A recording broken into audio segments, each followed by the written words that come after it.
खत्म हो जाएगा।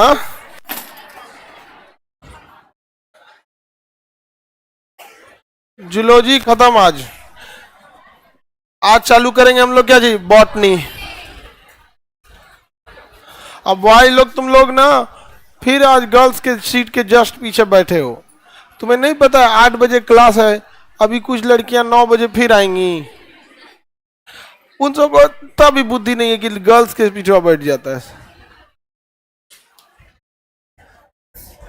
तुम देखना अभी 9 बजे भी आएगी सब। अब बकलोलिया चप्पल घसीट के मत चलो। सब छोटा छोटा चीज पे ध्यान नहीं देते हो लोग। मत दो ध्यान, दो मत ध्यान दो। जाओगी लोग तो उन्हें सास बोलेगी 4 को तो समझ में आएगा। कहा जाने कौने घर से उठा ली लो हम। जल्दी लाइव कर दो जी। जय हिंद। हाँ बाबू, सब लोग को जय हिंद। अब हम लोग देखते हैं, इससे पहले क्लास में हम जो फाइलम पढ़ा रहे थे, फाइलम थोड़ा उटपटा टॉपिक है, नवा अजीब टाइप का है। हम लोग सारा फाइलम देखें, चाहे वो प्रोटोजोआ हो, पेरिफेरा, सिलिंड्रेटा, हेलमेंथीज। हेलमेंथीज में चाहे वो प्लेंटी हेलमेंथीज हो या एस्केलेमेंथ, एनिलीडा, मोलस्का, ऑर्थोपोडा, इकाइनोकार्डेटा, कार्डेटा। हम लोग का बायोलॉजिकल एड्रेस है कि हम लोग क्या है, कार्डेटा है। हम लोग किस में आते हैं बाबू, कार्डेटा में आते हैं। किसी को प्रॉब्लम? लड़की लोग आप लोग भी कार्डेटा में ही आती है। हाँ, कार्डेटा में किस में, सरीसृप। सरीसृप में। आगे बढ़ते, पहला क्या था बाबू, प्रोटोजोआ। पहला था प्रोटोजोआ। दूसरा पेरीफेरा। पेरीफेरा में उत्तक बनते हैं, बन जाते हैं, प्रोटोजोआ में नहीं बनते।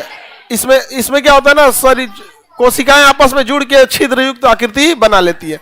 उसके सिलिंड्रेटा। सिलिंड्रेटा, कोरल, जेलीफिश और मूंगा सिलिंड्रेटा में। उसके बाद हेलमेंथीज। कितने तरह के हेलमेंथीज? तो बस एक ही हेलमेंथीज ही लिख देते हैं, हेलमेंथीज। हेलमेंथीज। और उसके बाद ये तो क्रीमी हो गया। हेलमेंथीज क्या है, क्रीमी। ये छोटे छोटे होते हैं, कई बार बहुत लंबे हो जाते हैं यहाँ पे, समझ में क्या। और उसके बाद क्या है, एनीलीडा। एनीलीडा, बताइए हमारे पेट में जो कीड़ा, वो जो कीड़ी पड़ जाते हैं सब, वो एनीलीडा होते हैं या हेलमेंथीज? हाँ, अरे बकलो, हेलमेंथीज होता है। केचुआ जो बच्चों के पेट में, क्योंकि वो दूध पीते हैं, मीठा ज्यादा खाते हैं, केचुआ पड़ जाता है, वो सब हेलमेंथीज के ऐसा एनीलीडा का डाल दिया उसमें। खेत वोत में रहेगा, वो किस में जाएगा, एनीलीडा। बताओ, इसका चाल देगा शरीरे होते यहाँ पे, वो किस में जाएंगे, हेलमेंथीज के जाते हैं सब। समझ में आ गया। डायरिया भी एक प्रकार का कृमि से होने वाला रोग है, हेलमेंथीज है।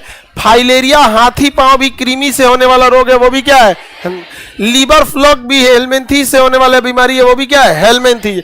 एनिलीडा में तो जोंक, नेरिस और केचुआ आते हैं सब यहाँ पे। मोलस्का में, मोलस्का में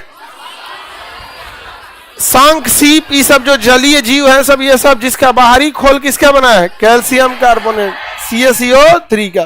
तो ये तो मोलस्का में चले जाएंगे।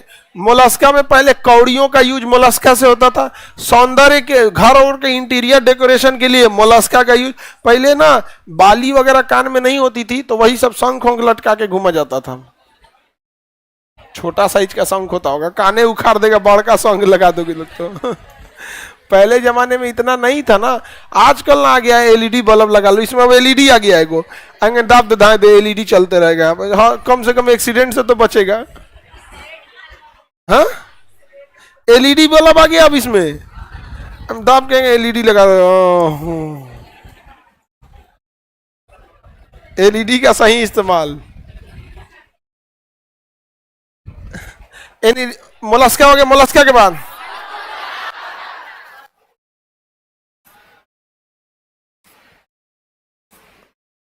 भाग रे।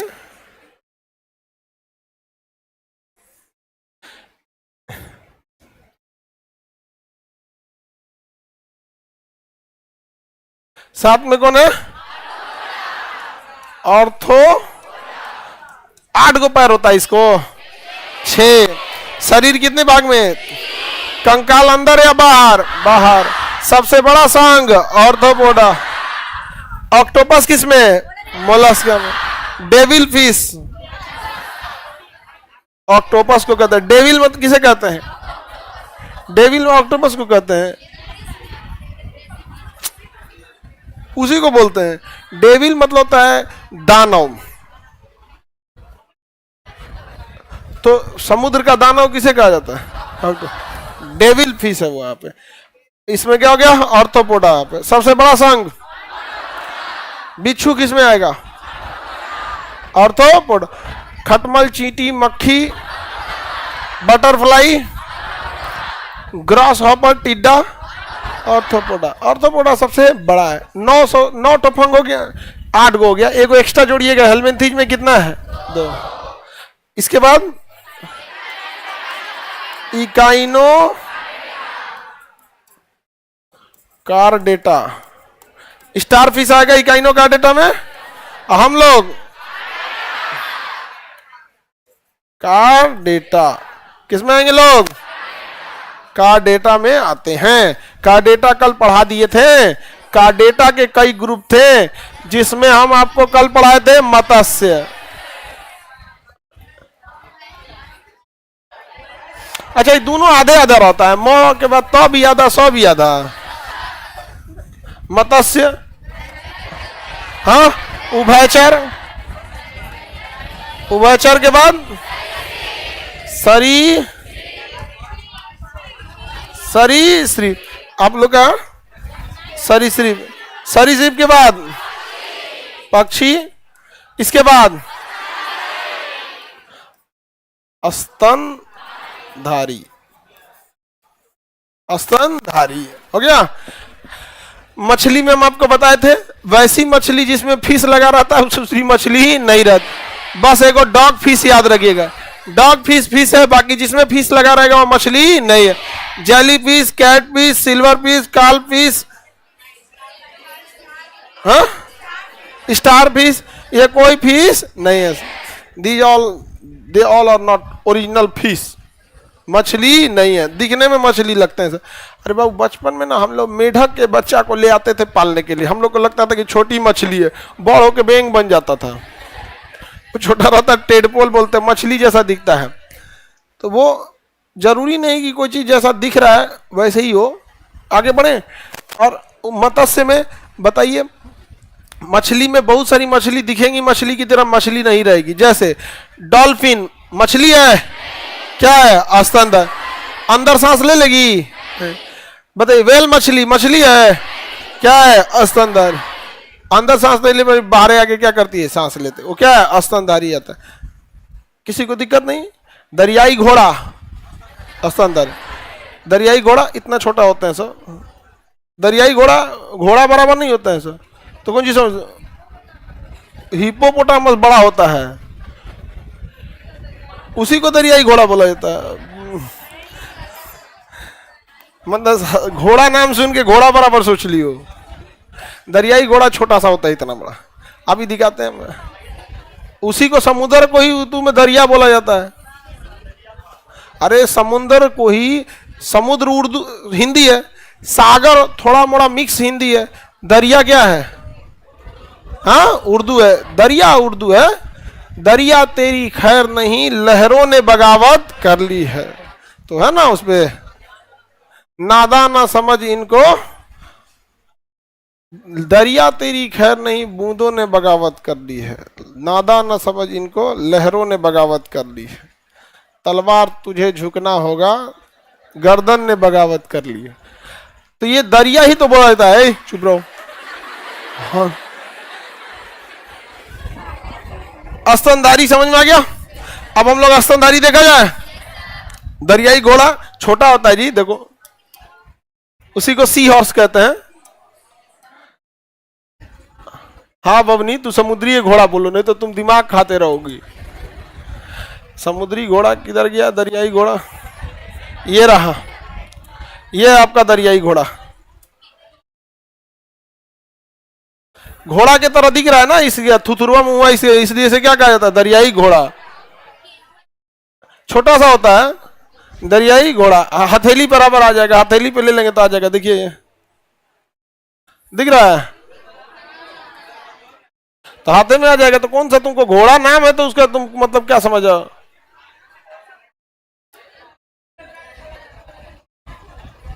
यह है दरियाई घोड़ा।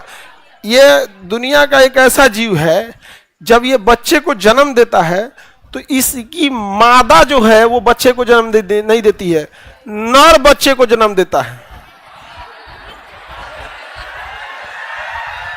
दरियाई घोड़ा में मादा बच्चे को जन्म नहीं देगी। कौन देगा? नर देगा वहां पे।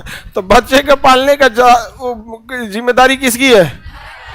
नर की होती है। दरियाई घोड़ा में नेचर है जिसमें हाँ बट जी है। यहाँ पे उसके जैसे बच्चे को पालने के लिए बेसिकली चाहिए क्या? यूटरस। और क्या चाहिए? बच्चा कहाँ रहता है? यूटरस में।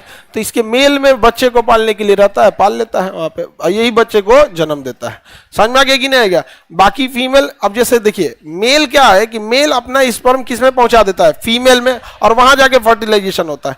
और अगर फीमेल पहुंचा दे किसमें? मेल, और वहां पे उससे ओवम और स्पर्म स्टोर रखने की अगर व्यवस्था रहे तो वहीं पे भी बच्चा हो सकता है। मेढक में देखिए ना, वो तो शरीर के बाहर हो जाता है।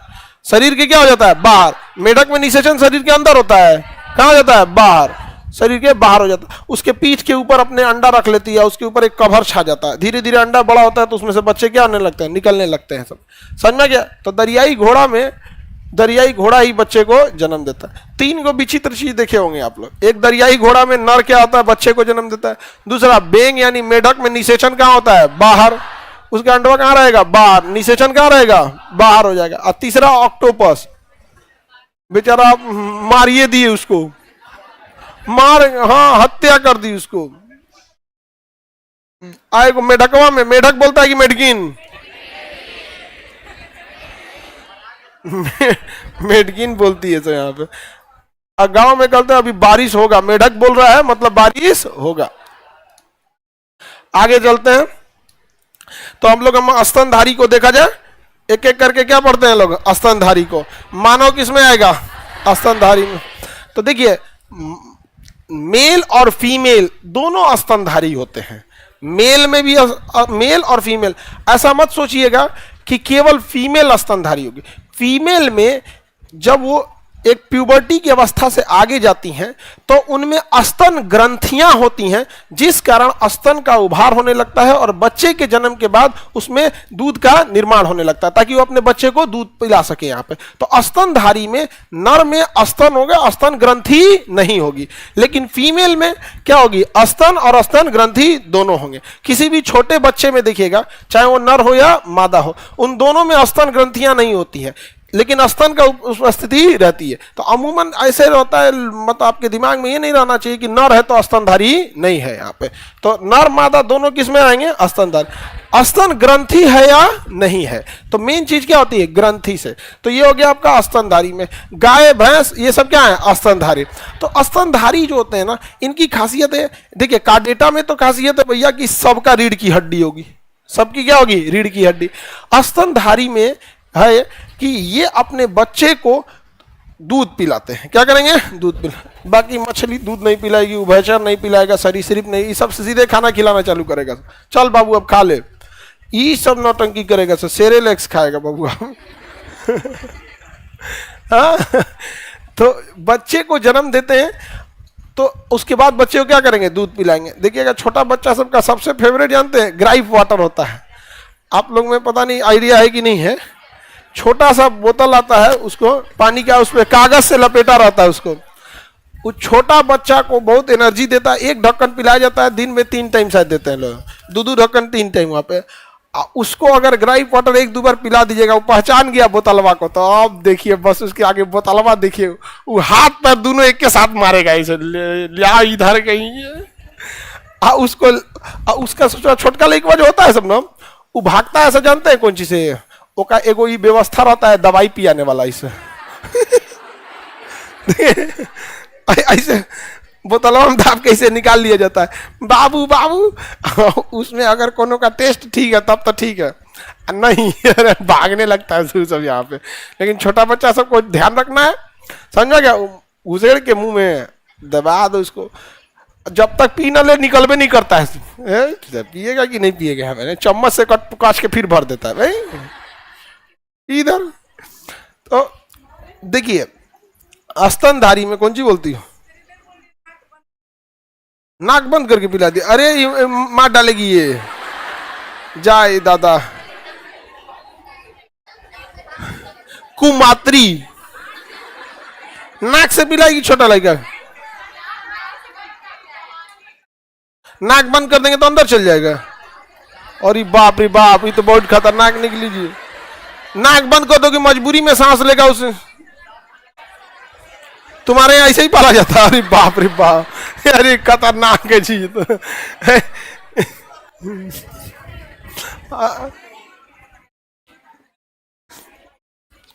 कौन सी कह रही है? पता हो, छोटे बच्चों को ध्यान रखना थोड़ा सा जरूरी पड़ता है।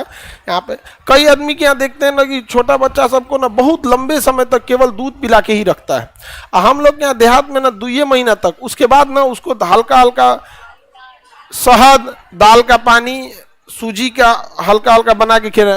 रोटियां जो बनता है ना तो उसके ऊपर का फूल हल्का रहता है ना, उसको दूध में मल के वो जो पत्थर का रहता है उसको खिलाना चालू कर देते हैं। जितना जल्दी जल्दी खिला पिला के उसको बढ़िया के, क्योंकि दूध जो होता है ना वो कंप्लीट डाइट नहीं है, दूध में कंप्लीट डाइट नहीं होता है यहाँ पे। लेकिन अगर कोई माँ का दूध पीता है छोटा बच्चा तो उसमें कंप्लीट डाइट होता है यहाँ पे। आगे बढ़ते हैं बाबू। तो देखिए जो भी जीव है अपने बच्चे को परिपक्व जन्म दे दे, कंप्लीट उसका ऑर्गन बन जाए, तो वो 3 टाइप के स्तनधारी होते हैं। जैसे मानव हो गया, इसका बच्चा जब जन्म लेता है तो उसके अंदर सारे अंग होते हैं, लेकिन चूंकि बच्चा छोटा है वो सारे अंग कमजोर होते हैं, सारे अंग कमजोर होते हैं। समझ में आ गया कि नहीं आ गया? और वही अगर गाय भैंस को देखेंगे, वो उसका भी बच्चा होता है, उसके भी सारे अंग होते हैं, लेकिन वो भी कमजोर होता है। 1 महीना बाद थोड़ा ठीक ठाक होता है, नहीं तो खड़ा होगा तो दाहिने भागता है, ऐसे ऐसे ऐसे ऐसे देखेगा इधर, फिर उसको समझ में आएगा अच्छा नहीं इधर भागना है। आप देखिए तिरछा भागता है सब, वहां पे उतना समझ में नहीं आता है। तो जो अपने बच्चे को परिपक्व जन्म दे देता है वो भी एक स्तनधारी है। कुछ ऐसे स्तनधारी हैं जो बचवा जन्म दे देते हैं सब, लेकिन पता चला अभी उसका हाथे नहीं बनल है, आंखिए नहीं बनल है, उसका आंख बनबे नहीं किया है, जन्म दे दिया ले। तो आधा ऐसे बच्चे, ऐसे स्तनधारी आधा तो अपने पेट में पालते हैं, अब फिर आधा पालते हैं पेटवा के बाहर। कंगारू जब बच्चे को जन्म देता है ना तो परवरिश के लिए अपने पेटवा में नहीं रखता है, वो परिपक्व है ये नहीं है। कंगारू का जो थन होता है दूध का, वो उसके थैली, जो मार्सुपियन थैली है ना, उसी में होता है, उसी में होता है। और जो छोटा बच्चा जन्म लेता है उसका सुगंध होता है, सूंघने की क्षमता, तुरंत क्या करेगा, दूध की स्मेल को पहचान लेगा और थैलिया में क्या हो जाएगा, घुस जाएगा। आनहर होता है वो, जब जन्म लेगा ना तो सारा अंग नहीं बना रहेगा, उसी में बैठ के पीते रहेगा। और उसको जो प्रॉपर उष्मा है अपने शरीर से माँ उसको क्या करती है, प्रोवाइड करते रहेगी। और धीरे धीरे जब बड़ा हो जाएगा तब माई को कहेगा कि आप की कौन सी हैं। बड़ हो जाएगा तब क्या कहेगा, आप किए क्या है यहाँ पर। आगे बढ़े तो देखिए 2 तरह के स्तनधारी तो आप यहीं देख लिए। एक अपने कंप्लीट बच्चे को जन्म देगा, बस वो छोटा है इसलिए पालेगा।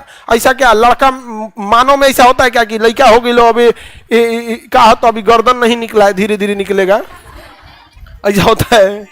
जब तक कंप्लीट जन्म सारे अंग ना आ जाए बच्चा जन्म नहीं लेता है।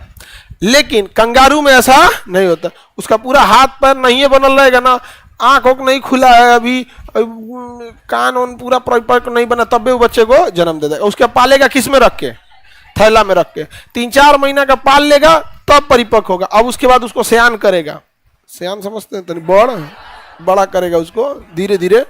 हम लोग में क्या होता है, पूरी परिपक्व बच्चे को जन्म देते हैं। अब यहां से समझियो, जब मानव विकास हो रहा था तो एक तो कंगारू वाला तो समझ में आ गया। ऐसे जीव जो परिपक्व बच्चे को नहीं जन्म देते हैं उसे कहते हैं मेटाथेरिया। क्या कहेंगे? मेटाथेरिया। कंगारू किस में आएगा? स्तनधारी रहेगा या नहीं रहेगा, लेकिन क्या किस में रहेगा? मेटाथेरिया। क्या रहेगा? मेटाथेरिया। और जो पूरे परिपक्व बच्चे को जन्म देगा यूथेरिया। क्या रहेगा? यूथेरिया। बताइए, मानव, बकरी यूथेरिया, गाय भैंस यूथेरिया। समझ में आएगी नहीं गया यहाँ पे? तो जो कंप्लीट बच्चे को जन्म देते। अच्छा, मानव में भी देखिएगा ना, कभी कभी किसी महिला को कोई प्रॉब्लम रहता है तो 7-8 महीने पे ना बच्चे को जन्म दे देती है, तो देहात में उसको सतवासल कहते हैं। उसको क्या कहेंगे? सतवा। एकदम दुब्बर पातर रहेगा, एकदम अजब डिजाइन का यहाँ पे। तो सतवासल जो होते हैं सब वो तो एक सतवासल वो होता है, मतलब एक तरह का, कौन सी बोलती है उसको, आगे बढ़े तो हो जाता है। आजकल तो डॉक्टर सब भी क्या है ना, कुछ दवाइयां हैं इस टाइप की, अब डॉक्टर ही बेहतर जाने। तो जैसे किसी की डिलीवरी में बहुत सारी महिलाओं का डेथ हो जाता है, असहनीय पीड़ा होती है, उसमें डेथ हो जाता है कई बार, तो मजबूरी में कई बार ऑपरेशन करना पड़ता है, और कई बार डॉक्टर कमाने के लिए भी कर देते हैं, और कई बार तो जेन्युइन है कि अगर नॉर्मल डिलीवरी होगी तो पक्का माँ का डेथ हो जाएगा। वहाँ पे वो सिम्टम्स होते हैं उस टाइप का, सर्कमस्टांसेस। और कई ऐसे डॉक्टर्स हैं जिसमें कुछ मेडिसिन ऐसा चला देते हैं जिससे कि डिलीवरी 1 हफ्ता 10 दिन पहले ही हो जाती है, तो उसमें बहुत दिक्कत नहीं आएगा। अब जैसे मान के चले किसी की डिलीवरी 20 तारीख को होने वाली है, तो लास्ट मोमेंट में बच्चा बहुत तेजी से ना, छोटे बच्चे विकास करते हैं, अब 20 तारीख को डिलीवरी है, तो कुछ ऐसे भी मेडिसिन है, अब वो डॉक्टर उसको ज्यादा बेटर समझता है। अब हम लोग तो मेडिसिन वाले तो नहीं है, तो जैसे 20 तारीख को है ना, तो कोशिश करता है 10 को या 5 को ही मतलब क्या करे, डिलीवरी करा, ताकि सेफ साइड लेके चल सके माँ का। अब ये सेफ साइड है कि बॉडी नेचुरल तैयार नहीं है कि अनसेफ साइड है, अब ये ज्यादा डॉक्टर ही ज्यादा बेटर समझेंगे। लेकिन ये भी आज के समय में भी बहुत सारा डेथ होता है इससे, और अजीब पूरा परिवार बिखर जाता है। सोचो, छोटका बचवा है, दुनिया में आपको सब कुछ मिल सकता है क्योंकि माँ की ममता नहीं मिलेगी, छोटा बच्चा रहता है, सबको पालना जरूरी रहता है, लेकिन आज भी ये सब ऐसी चीजें हो जाती है। तो यूथेरिया तो समझ में आ गया, बकरी यूथेरिया। अब जब मानव विकास हो रहा था, जीव जंतुओं के विकास हो रहे थे, तो उनके बाकी जीवों के जो जीव थे उनका जो था यूट्रस, जो था यूट्रस लोअर एब्डोमेन में था और बड़े साइज का था, जिस वजह से वो अपने बच्चे को कंप्लीट डेवलप करके पेट में ही जन्म देते हैं। गाय भैंस का बच्चा देखिएगा, मेनली आपको 2 दिन उसका ध्यान रखना है, यानी 1 सप्ताह समझ लीजिए, शुरुआत का 1 सप्ताह में तो ज्वर और जाता है, सो कहीं आग में कूद जाएगा, गड्ढा में कूद जाएगा, जब तक उसका बुद्धि नहीं। 1 हफ्ता बाद तो इतना बदमाशी करने लगता है जिसका कोई हद नहीं है, इधर उधर कूदेगा, बदमाशी करने लगता है यहाँ पे। तो हाँ, कुत्ता बिल्ली तो तुरंत छोटे रहते हैं से एक, तो छोटे जो जानवर होते हैं उनमें 10 दिन 15 दिन मैक्सिमम, मान लीजिए 1 महीना, 1 महीना में तो एकदम बढ़िया हो जाते हैं सब। लेकिन महिलाओं में ऐसा नहीं हो पाया।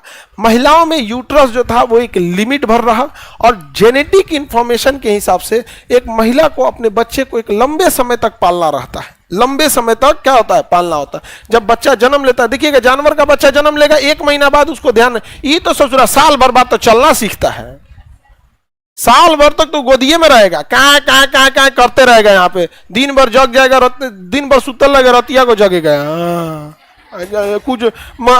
कुछ पकड़ के देखिएगा ना, जो चीज मिल जाएगा उलाट पलाट देगा, कुछ लेके मुंह में डाल देगा, बुद्धि उद्धि तो रहेगा नहीं यहाँ पे। और यहां से चालू होता है पुरुषों का डोमिनेशन सोसाइटी के ऊपर। आज से नहीं, हजारों साल पहले जब महिलाएं, जब मानव, आदि मानव था, अफ्रीका के क्षेत्र में घूमता था, शिकार पे जाता था, तो ये गर्भावस्था में महिलाओं का रहना और बच्चे को एक ज्यादा समय तक पालना, और यहां से चालू होता है पुरुषों का डोमिनेशन। क्योंकि अब जैसे महिला गर्भवती हो गए, आज से सोचिए आप 10,000 साल पहले जाइए, जब मानव बोलना भी नहीं जानता था, परिवार में भी नहीं, वो केवल क्या था, शिकार करता था। क्या करता है, शिकार। अब आप बताओ, क्या कोई गर्भवती महिला शिकार पे जा पाएगी? तो वहां से स्टार्ट होता है पुरुषों का डोमिनेशन। पुरुष क्या करते हैं, तुम यहीं रहो, हम जाते हैं शिकार करके लाते हैं।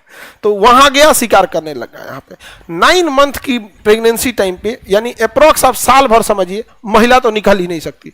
समाज में बाहर जितना मेन काम था उस समय शिकार, मेन काम क्या था, शिकार, और साथ साथ खेती। तो दोनों मुख्य काम में कौन दिखने लगे, पुरुष दिखने लगे। उसके बाद बच्चा हुआ। अब जब छोटा बच्चा जन्म ले लिया तो भी शिकार पे नहीं जा सकते थे। पता चला घात लगा के शिकार कर रहा था, तले चिल्लाने लगा क्या क्या क्या, भाग गया, शिकारे भाग जाएगा। छोटका लड़का चिल्लाने ना लगते हैं सब, रोने लगेंगे सब। 1-2 साल तक वो समझते नहीं है, सब रोबे करेगा सब। तो 1-2 साल और 1 साल तो प्रेगनेंसी में गया और 2 साल लग गया, कम से कम वो रोएगा ही नहीं, बात समझने लायक बड़ा हो जाए। तब तक उसको कहां रख दिया? घर में। और शिकार करने कौन गया? आले वो बड़ हो कि एक दूसर का हो गया, वो बड़ा हुआ कि क्या हो जाए, दूसर का हो जाए। आज ना है कि हम दो हमारे दो, पहले आज से 1000 साल हम दो हमारे होने दो। पहले के समय में ऐसा ही होता था। अब धीरे धीरे क्या हुआ कि महिलाएं कहां रहने लगी? घर में ही रहने लगी। और जैसे जैसे रहते हैं लोग, उसी तरह से जेनेटिक डेवलपमेंट भी होने लगता है। तो पुरुष जो थे सब, पुरुष वो शिकार पे जाने लगे सब। धीरे धीरे धीरे धीरे ये किस में आने लगा? कल्चर में। अब पुरुष शिकार के जगह खेती में आया, खेती के जगह वो पशुपालन में आया। अब पशुपालन में भी महिलाओं को नहीं जाने दिया। कोई गर्भवती महिला है, जाएगी गाय भैंस को खाना खिलाने, पटक देगा तो बेचारा वो तो बच जाएगी, लेकिन बच्चा दे, फिर उसको भी पीछे रखा जाने लगा। बार बार एक महिला को, जब आज से तो नहीं है ना पुरुष प्रधान को आज की समस्या है, सदियों पहले की समस्या है। तो ये बच्चे को ही जन्म देना, एक पुरुष को जन्म देने के लिए ही एक महिला अपना सब कुछ सेक्रीफाई कर दी। और वहीं से ही लोग का क्या हो गया? मेल डोमिनेशन चालू हुआ वहां पे।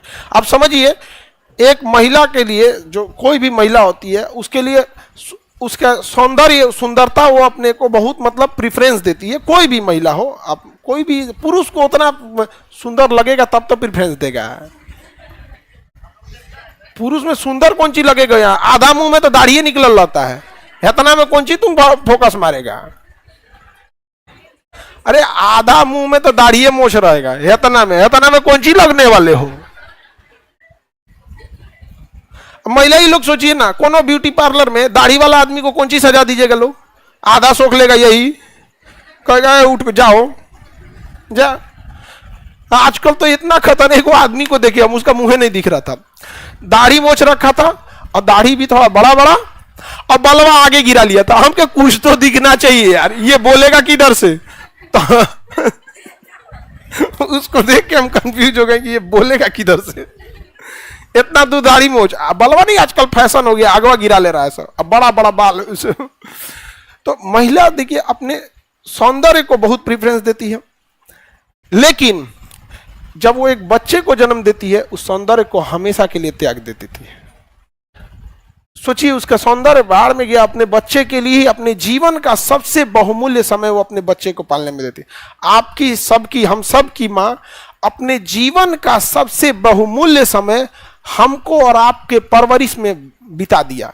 और उसी समय पिता जो थे वो समाज में जाके कमाते थे, ये घर द्वार देखते थे, तो पुरुष प्रधान होने लगा यहाँ पे। तो यही एक चीज था ना जो स्टार्टिंग से पुरुषों को अपनी क्या कर दिया? सत्ता स्थापित करने दिया।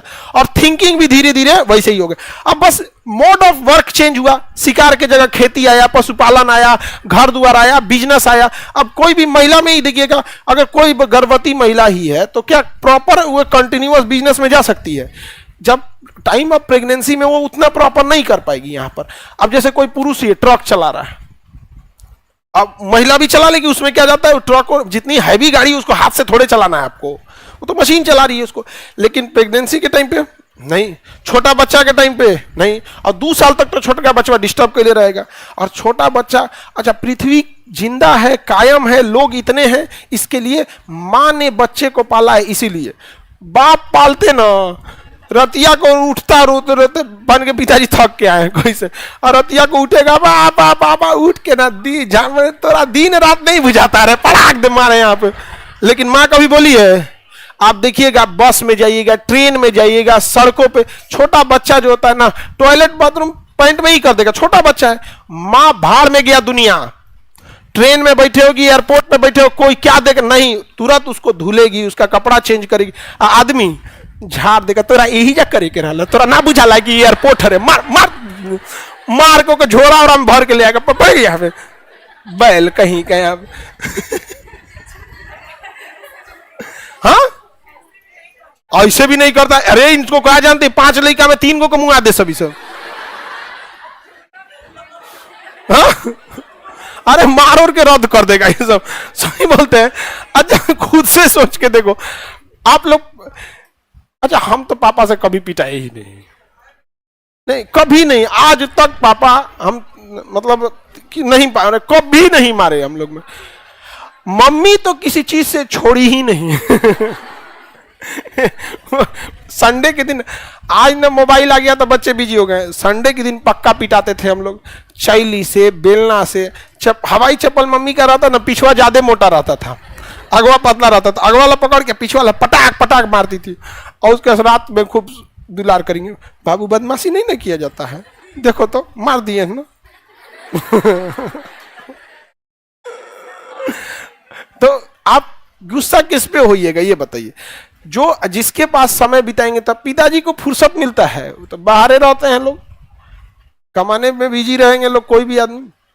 तो दोनों में चेंजिंग समझ में आ गया।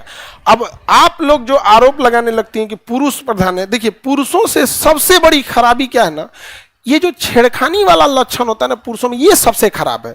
बिना मतलब नीचतई पे उतर जाता है सब, ये सबसे बड़ी समस्या है। बिना कोई कॉलेज जाएगा, कोई स्कूल जाएगा, कोई ट्रेन में जा रहा है, कोई कहीं, अरे नीचतई एकदम गिर गया, अपना वैल्यू गिरा के रख दिया सर। इस सब ऐसे पुरुषों के चक्कर में ना एक नॉर्मल पुरुष, जो नॉर्मल शरीफ बच्चे ना, वो भी पिसा जाते हैं बेचारे सब यहाँ पे। समझ क्या करिएगा, चावल बनता है तो सब थोड़ी देखा जाता है, 1-2 को चेक किया जाता है। बाकी अन्य मामलों में देखिएगा ये सपोर्टिव ही रहते हैं सब। आप किसी महिला को भी देखिएगा, किसी महिला को बाल बच्चे नहीं हो रहे हैं तो कोई पड़ोस का पुरुष नहीं कहेगा कि तुम बाज है, महिला कहेगी। ओकरे जेठानी चाहे मतलब चाहे अल्फा या बीटा, मतलब अरे क्या होता है, एगो जेठानी एगो देवरानी, हाँ वही वही अल्फा एगो बीटा, वही हाँ वही समझो, मतलब आप भावनाओं को समझो अब नहीं। फॉरवर्ड वॉइस है, रिवर्स वॉइस, चाहे जिस वॉइस में ले जाओ। हाँ गामा तो खुदे रहती है। अच्छा गामा तो सास है। गामा किरण सास है। आगे बढ़े तो ये हो गया किसमें, यूथ एरिया में। किसमें हो गया, यूथ एरिया में। समझ में आ रहा है, पुरुष प्रधान आप बने हैं ये महिलाओं के सेक्रीफाई करने से। न तो जन्म दिला के बाद कह देगी लीजिए अब 6 महीना के बाद संभालने को दीजिए, आप संभालिए, हम कमाते हैं। अच्छा प्राचीन काल से ये चीजें चलती आ रही हैं, इस वजह से दोनों की थिंकिंग भी ऐसी ही हो गई। इसलिए देखिएगा ना, पिता की थिंकिंग दूर तक होगी, डांटो इसको, पढ़ाई कर नहीं तो आगे जाके क्या करेगा। वो पिता हमेशा आपको दूर तक की बात बोलेगा। अम्मा थोड़ा खा लो, मतलब अभी ठीक खा लो, यार पैसा नहीं दिए पापा, कोई बात नहीं, लो ये तुम ले लो यहाँ पे। तो दोनों की थिंकिंग, दोनों बहुत जरूरी है। आप दूर तक सोचते रहिएगा, ये गड़बड़ हो जाएगा तो क्या करेंगे, दूर तक जाएंगे। दोनों बहुत जरूरी है। तो जो पास की चीजें हैं, जो जरूरत की चीजें, मम्मी उसका पूरा ख्याल रखती है, पिता नहीं। और कोई भी लड़का हो या लड़की, ज्यादा देर तक पिता से बात नहीं कर पाइएगा आप। रीजन क्या है, आपके बारे में वो जानबे नहीं करते हैं कुछ, जानते कौन चाहिए आपके बारे में। हाँ खाना खा लिए, पैसा वैसा दिक्कत नहीं, पढ़ाई चल रहा है ना, हाँ और 2-4 को बात होंगे, हाँ जानते रह सुरेंद्र और उनके भाई में मार भइल, हाँ ठीक बा, ये कुली घर द्वार एने ओने का कुछ बात हो गया है क्या, तू जल्दी जल्दी नौकरी ला, देखा तेरा कितना अत्याचार होता, यही सब बात। लेकिन माँ हर बात जानती है आपका, समझ में आ गया। 2 घंटा मम्मी लोग से तो कोई, माँ से आप बात, क्योंकि आपकी हर बात को जानती है। तो इससे क्या पता चलता है, जिस चीज के बारे में आपको नॉलेज है आप उसी चीज में समय बिता पाएंगे। ये आप ऐसे भी देखिए, आपको जो विषय नहीं आता है उसको पढ़ने की इच्छा नहीं करें, और जो विषय आता है उसमें खूब पढ़ते हैं। तो बताओ बाबू, आप लोग मेटाथेरिया या यूथेरिया? मेटाथेरिया में बस याद रखेंगे कंगारू, बाकी सब क्या होते हैं, यूथेरिया। बाकी सब हाँ, पिता जरूरी, माता पिता सब जरूरी होते हैं, परिवार के लिए सब जरूरी होता है। माता पिता, दादा दादी नहीं जरूरी होते हैं, दादा बहुत जरूरी होते हैं। हाँ हाँ दादी भी, दादी अच्छी दादी जरूरी होती है, दादा लेकिन बहुत जरूरी होते हैं। एकदम बढ़िया है। आप आगे बढ़ते हैं। माँ हालांकि बच्चे का ज्यादा ध्यान रखते हैं। देखिएगा पिता जो होगा ना, जब भी बच्चे को लेगा तो कंधा पे बैठाने की कोशिश करेगा या ऊंचाई पे लेगा, ऐसे बच्चे को चाहेगा ना कि जहां तक हम देख सकें वहां से ज्यादा मेरा बेटा देख सके, यानी जिस कामयाबी तक हम पहुंचे उससे आगे मेरा बेटा जाए।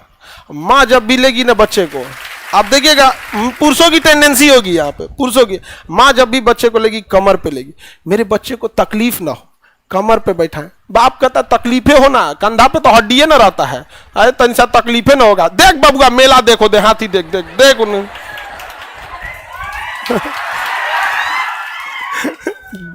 दोनों का कॉम्बिनेशन बहुत अच्छा होता है, क्योंकि माँ बच्चे को ज्यादा देर तक रखी रहती है अपने पास।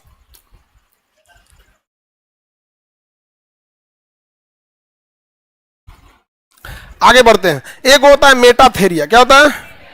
अरे मेटा तो हो गया, प्रोटोथेरिया। प्रोटोथेरिया ये तो सोच रहा अलगे डिजाइन का है। प्रोटोथेरिया अलगे, ये अंडा दे देता है। क्या दे देता है? अंडा। अंडों में से निकलता है तो दूध पिलाता है। ये अर्ध परिपक्व बच्चा दे दिया, फिर उसको दूध पिला पिला के उसका आंख कान नाक सब ठीक किया। आइए तो बस बच्चे की परवरिश करता है, उसे मजबूत बनाता है। आइए अंडा दे देता है। क्या दे देता है? अंडा। इसमें आता है प्लेटिपस। सिंपल है, याद रखना, प्रोटोथेरिया में platypus, Prototheria platypus, Prototheria platypus. Platypus होता है, प्लेटिपस जो जीव होता है समुद्र में रहता है। किसमें रहता है? समुद्र में। प्लेटिपस है इधर कहीं, प्लेटिपस दिख जा भैया, ये रहा। ये क्या है? प्लेटिपस। ये पानी में रहता है, ठीक है, पानी में से मछली उछली पकड़ के ले आता है और बाहर में अपना मिट्टी का घर और बना के भी रहता है। चलता ये सरीसृप की तरह। चलता कैसे है? सरीसृप। लेकिन बच्चे को दूध पिलाएगा तो सरीसृप तो रहेगा नहीं।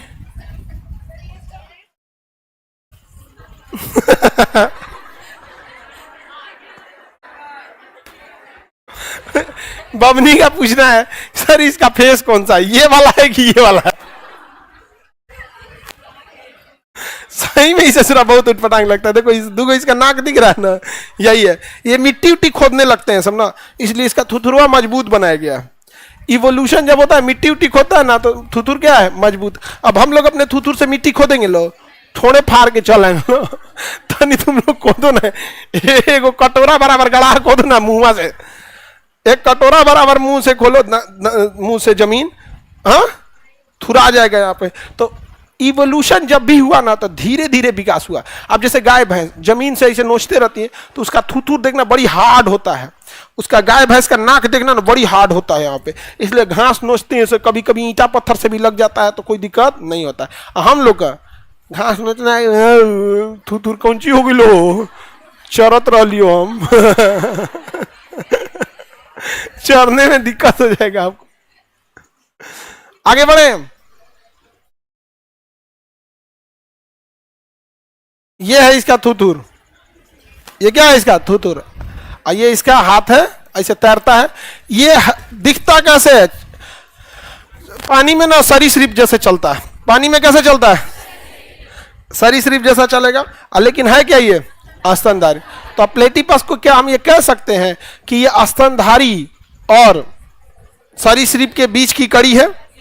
जैसे वायरस को हम कहते हैं निर्जीव और सजीव की कड़ी है, कहते हैं कि नहीं? युगलिना को कहते हैं पादप और जंतु के बीच की कड़ी है, पादप और जंतु के बीच की कड़ी है। समझ में आ गया कि नहीं आएगा? आप लोग होशियार और बकलोल के बीच की कड़ी है। तो आप में होशियार का भी लक्षण है और बकलोल का भी लक्षण है, दोनों लक्षण आप लोग में। आगे बढ़े सर। इस हिसाब से तो मुर्गा भी स्तनधारी हो, अरे बैल कहीं का, मुर्गा पक्षी वर्ग में आएगा। ये प्लेटिपस अंडा देता है, बच्चे की परवरिश करता है, स्तनधारी ये दूध पिलाता है। समझ में आ गया कि नहीं आ गया? मुर्गी दूध पिलाएगी, जाए दादा। आगे बढ़ते, पहले मुर्गी की पहले अंडा, पहले मुर्गा पहले मुर्गी की अंडा में पहले मुर्गा, पहले मुर्गा, बाद में मुर्गी अंडा उंडा। आगे बढ़ते, इवोल्यूशन से आया था ज्योग्राफी में, जब इसे पढ़ेंगे, या बॉटनी, अभी लास्ट चैप्टर है ना ये डार्विन का सिद्धांत, वो सब में, तब जब हम लोग इवोल्यूशन देखेंगे तब हम लोग पढ़ेंगे कि इवोल्यूशन में पहले मुर्गी, पहले अंडा। डायरेक्ट कोई जीव नहीं आते हैं, सब हम ही लोग जैसे जीव हैं मानो। तो हम लोग के जो पूर्वज एंसेस्टर थे लोग, वो क्या थे? आदि मानो। उससे पहले बंदर, चिंपैंजी, गोरिल्ला से मैच होता है, तो हम लोग किसे मैच करते थे? गोरिल्ला से। किसे? गोरिल्ला से मैच। एक बार हम पढ़ा रहे थे कि हम लोग बंदर से इवोल्यूट करके बने हैं, तो कोई धार्मिक आदमी देख लिया वो वीडियो, और हमसे क्या, उसका गुस्सिया के एक वीडियो बनाया, खान सर तुम्हारे पूर्वज बंदर होंगे, हमारे नहीं। ना ही डाउनलोड हुए हैं। बिना मतलब का नौटंकी समझ में नहीं आता है। ज्यादा सबको समझाने की भी कोशिश मत कीजिएगा, क्योंकि ट्रक का माल टेम्पू में लोड नहीं होता है। उतना समझने के लिए भी औकात होना चाहिए। नहीं समझे? अब छोटा बच्चा को जाके समझाइएगा यूथेरिया, प्रोटोथेरिया, मेटाथेरिया, प्लेंटीहेलमिन्थीज, एस्केलेमिन्थीज के दिमागे से उड़ जाएगा। बहुत ज्यादा लोगों को नहीं समझाइएगा आप, समझ में गया? और हमारा तो एक सिद्धांत है, जो कंफ्यूज रहता है ना उसको और कंफ्यूज कर देते हैं। समझ में आया कि नहीं गया? यहाँ पे एकदम कंफ्यूजन में रहता है, सब अजीब डिजाइन का रहता है। सब कहीं जाते हैं तो पूछता है हिंदू है कि मुसलमान है। तो हम समझा के रखे हैं, जो मेरे साथ रहते हैं लोग ना, समझा के रखे हैं कि देख एकदम उल्टा बोलना। क्या बोलना? उल्टा बोलना। मतलब अगर उसको जहां डाउट लगेगा ना, मतलब नहीं समझे, कंफ्यूजन, उसको छोड़ दो उसी से जो कंफ्यूजन में रहे वहां पे।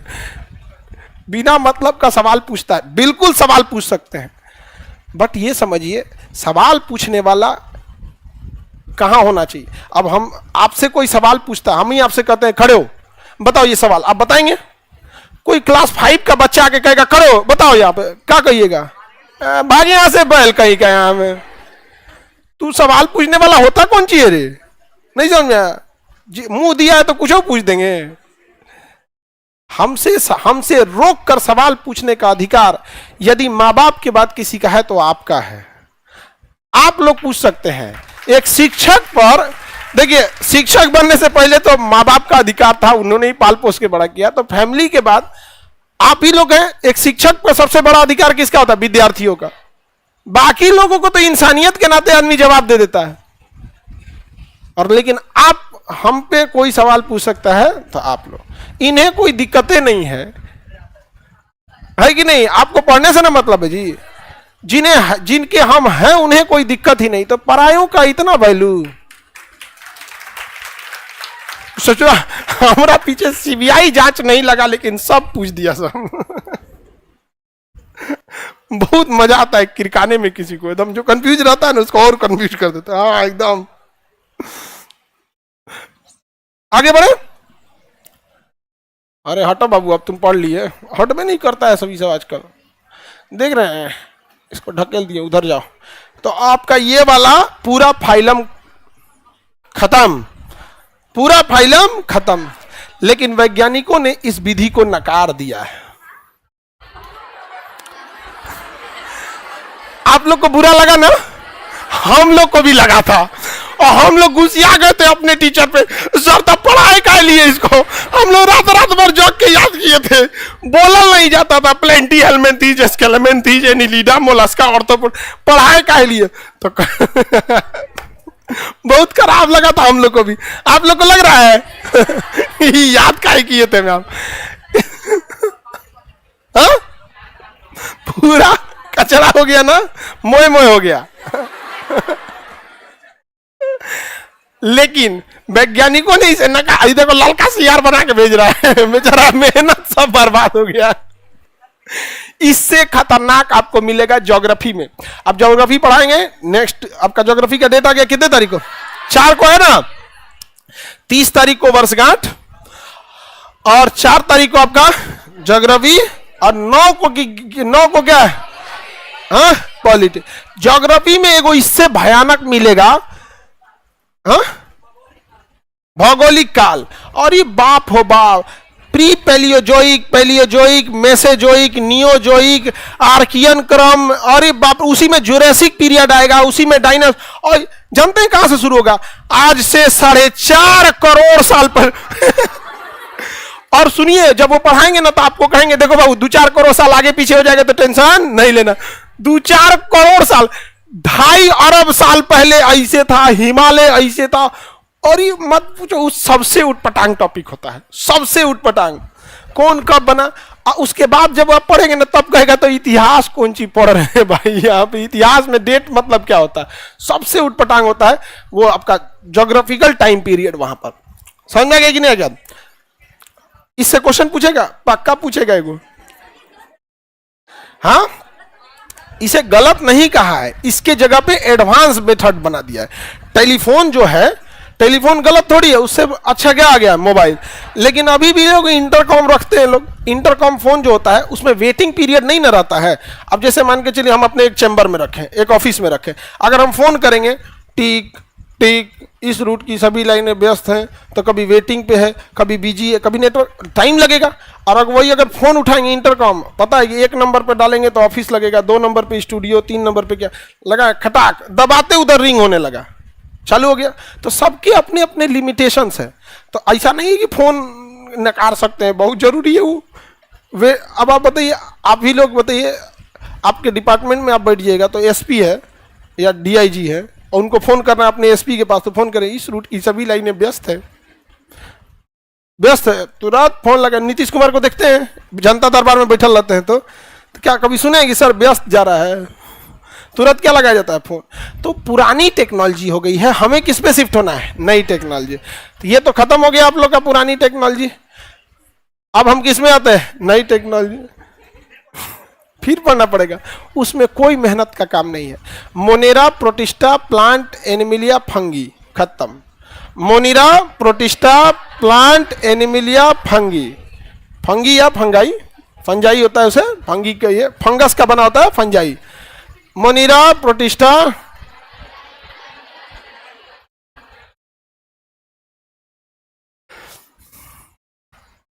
आगे बढ़े तो देखते हैं हम लोग। आपको इससे पहले हम सेल चैप्टर पढ़ा दिए। वैसे सेल जिसके सभी अंग विकसित नहीं होते हैं उन्हें हम लोग प्रोकैरियोटिक कहते हैं। क्या कहेंगे? प्रोकैरियोटिक। क्या कहेंगे? प्रोकैरियोटिक। और जिसके सभी सेल डेवलप होते हैं ऐसे यूकैरियोटिक। बताइए, हम लोगों के सेल कोशिका के अंदर, हमारी कोशिका के अंदर सारे अंग होते हैं, mitochondria, lysosome, Golgi body, endoplasmic reticulum, nucleus, vacuole, centrosome, ribosome, lysosome हो गया है। अरे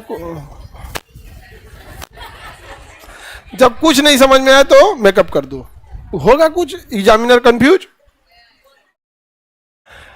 तो ये तो कौन सी कोशिका है? यूकैरियोटिक। ये कौन सी है? यूकैरियोटिक। एगो ये कोशिका मान लो, ये है एगो कोशिका। एगो दिमाग के लिए न्यूक्लियस दे दीजिए, प्रोटीन के लिए राइबोसोम दे दीजिए, बट वो भी राइबोसोम में 80S या 70S, कौन सा है? 70। ऊर्जा बना दे क्या दे दीजिए? माइटोकॉन्ड्रिया दे दीजिए, माइटोकॉन्ड्रिया दे दीजिए। अब बाहर में एगो झिल्ली लगा दीजिए, कोशिका भित्ति लगा दीजिए ताकि सेफ्टी मेंटेन रखे। उसमें कुछ है, वो कौन सा है? प्रोकैरियोटिक। आप लोग बताइए, आप लोग यूकैरियोटिक में है कि प्रोकैरियोटिक? यूकैरियोटिक। याद रखने का तरीका यू सभी के सभी यूकैरियोटिक। और इसी से याद रखना एक और चीज में, यूथेरिया यू सभी यूथेरिया। अब प्लेटिपस जो है प्रोटोथेरिया, पस है प्लेटिपस, पस है प्रोटोथेरिया, अंडा देता है। अब मार्सुपियन तो समझ में आ ही जाएगा। मेटाथेरिया जो होते हैं वो मार्सुपियन नामक थैली में, कंगारू के थैली को क्या कहते हैं? मार्सुपियन नामक थैली में रहता है। और कंगारू का जो डीएनए होता है वो उसको इंफॉर्मेशन देता है कि जाके उसी में उलझ जाओ। तो जो भी कंगारू का बच्चा पालता है ना, वो एगो झोला रख ले रहता है। कंगारू के बच्चा को बुलाइएगा ना, जब तक झोला नहीं दिखाइएगा ये नहीं करेगा, फिर एगो झोला दिखाइए, उसमें मुड़िया डाल के उलझ जाएगा वो। उसका वही डीएनए ही हो गया है। समझ में आ गया कि नहीं आ गया? जैसे हम ही लोग का कुर्सी बैठने का सोने का एक फिक्स स्टाइल है। दुनिया का कोई पुरुष रहेगा कैसे सोएगा? कौन पेड़ पे चढ़ के सुतल है? कहा है अफ्रीका का है ना गिर जाएगा। लेकिन बंदर को बेड पे सुलाइए, सूदबे नहीं करेगा। यहाँ पे गाय भैंस को टाइल्स पे रखिए, नहीं रखिएगा कभी भी नहीं, बेचारा गिर जाएगा। जिस दिन उसका पैरवा फैलेगा ना, इसे गिर जाएगा तो फिर तो कोई तो चोट जानवर को लगते रहता है। लेकिन टाइल्स वगैरह पर कभी पानी गिरा हो और उसका एक पैर इधर एक पैर इधर गया, खड़ाक से इसे ना पूरा खुल जाएगा उसका अच्छे, फिर वो जिंदगी भर के लिए खत्म हो गया। तो कुछ लोग को देखते हैं बबुआ टाइल्स उस पर बैठा ना, जानवर को उसी हिसाब से रहना चाहिए, नो पाल सकें आप। अब जैसे गाय बकरी उकरी का पैर फ्लेक्सिबल होता है, गाय का बहुत सॉलिड हो जाता है। यहाँ पे गाय बकरी उकरी तो लोग पाल लेते, बकरियां किचाइन करके रख देती है सब।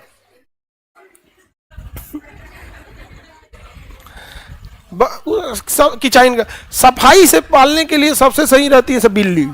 बिल्ली जानवर में से पेट वगैरह, बिल्ली को अगर टॉयलेट बाथरूम कुछ भी जाना होगा ना, उसका एक टब होता है, उस टब में छोटा छोटा पत्थर रखा होता है, वो उसी में जाएगी और करके फिर पत्थरवा से ढक देगी, ऐसे हाथ से ढक देते हैं। हाँ बहुत सही रहते हैं सब। वहां पे मिट्टी को खोद देते हैं वहां पे उसका, तो वो जानवर बिल्ली वगैरह में। लेकिन आदमी जानते हैं भारत में लोग कहते हैं बिल्ली रास्ता काट दिया तो इसरो का रॉकेट फेल हो जाएगा ऐसे करके लोग बोलते हैं। तो देखो बाबू ध्यान से, हम लोग क्यों किसमें आएंगे? इधर ये कौन है? यूकैरियोट। आइए तो देखो ध्यान से, ऐसे तो फिगर में भी देख सकते हो, ये कौन सा है? यूकैरियोट। आइए तो हम यही लिख देते हैं यूकैरियोटिक, यू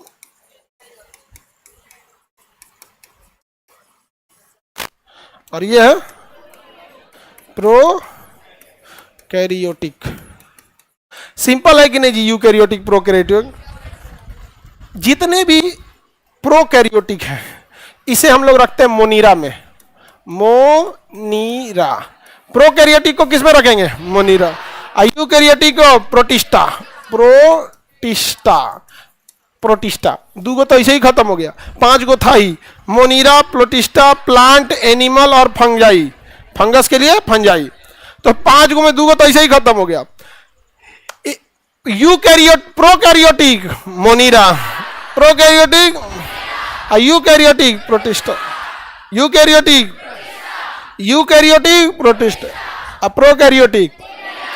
शर्त यह है कि एक कोशिकीय होना चाहिए, एक कोशिकीय होना चाहिए। तो अमूमन प्रोकैरियोटिक एक कोशिकीय होते हैं, ज्यादातर प्रोकैरियोटिक एक कोशिकीय होते हैं। तो मोनीरा में प्रोकैरियोटिक को रखेंगे या एक कोशिकीय प्रोकैरियोटिक? जुड़ना नहीं चाहिए, जुड़ना नहीं चाहिए। उसी तरह से प्रोटिस्टा में हम यूकैरियोटिक को रखेंगे कि प्रोकैरियोटिक को? यूकैरियोटिक में हम बहुकोशिकीय रखेंगे या एक कोशिकीय? हाँ एक कोशिकीय, बहुकोशिकीय को नहीं डालेंगे, वहां एनिमल में चला जाएगा। किसमें चला जाएगा? एनिमल में। तो एक कोशिकीय जीव को ही हम मोनीरा और प्रोटिस्टा में रखते हैं। यदि एक कोशिकीय प्रोकैरियोटिक है तो मोनीरा, और एक कोशिकीय यूकैरियोटिक है तो प्रोटिस्टा। तो बताइए, मोनीरा और प्रोटिस्टा दोनों में होते हैं एक कोशिकीय, लेकिन अगर एक कोशिकीय प्रोकैरियोटिक है तो मोनीरा, एक कोशिकीय यूकैरियोटिक है तो प्रोटिस्टा। क्या है? प्रोटिस्टा। समझ में आ गया कि नहीं आ गया? क्या है? प्रोटिस्टा। किसी को कोई दिक्कत? हाँ आगे बढ़े, ये तो बहुत सिंपल है जी। अब प्लांट में पेड़ पौधे, एनिमलिया में एनिमल, प्लांट में पेड़ पौधे, जितने भी फाइलम प्लांटी फाइलम है तो प्लांटी फाइलम में क्या आएगा? पेड़ पौधे। एनिमिलिया में एनिमल, एनिमिलिया में एनिमल, प्लांटी फाइलम में प्लांट पेड़ पौधे, एनिमिलिया में एनिमल। अब मोनीरा प्रोटिस्टा निपटाइए दिए हैं, मोनीरा प्रोटिस्टा निपटा। अब फंजाई में फंगस, फंजाई में फंगस। फंगस किसे कहते हैं? कवक। कवक छोटे भी होते हैं बड़े भी होते हैं। बड़ा कवक में कुकुरमुत्ता आता है, मशरूम, और छोटे कवक में आपके रोटी के ऊपर जो भूई लग जाता है, ब्रेड के ऊपर जो लग जाता है छोटे छोटे, वो क्या हो जाए? कवक हो जाते हैं। आपके बालों में लगने वाली रूसी भी क्या है? कवक है। तो कवक के लिए एक अलग फंगस क्या हो गया? फाइलम। तो कितना सिंपल है, नया वाला सिंपल है कि नहीं है? जबकि आप लोग खामा में डर गए थे, 5 मिनट में खत्म। मोनीरा प्रोटिस्टा। प्लांट वालों के लिए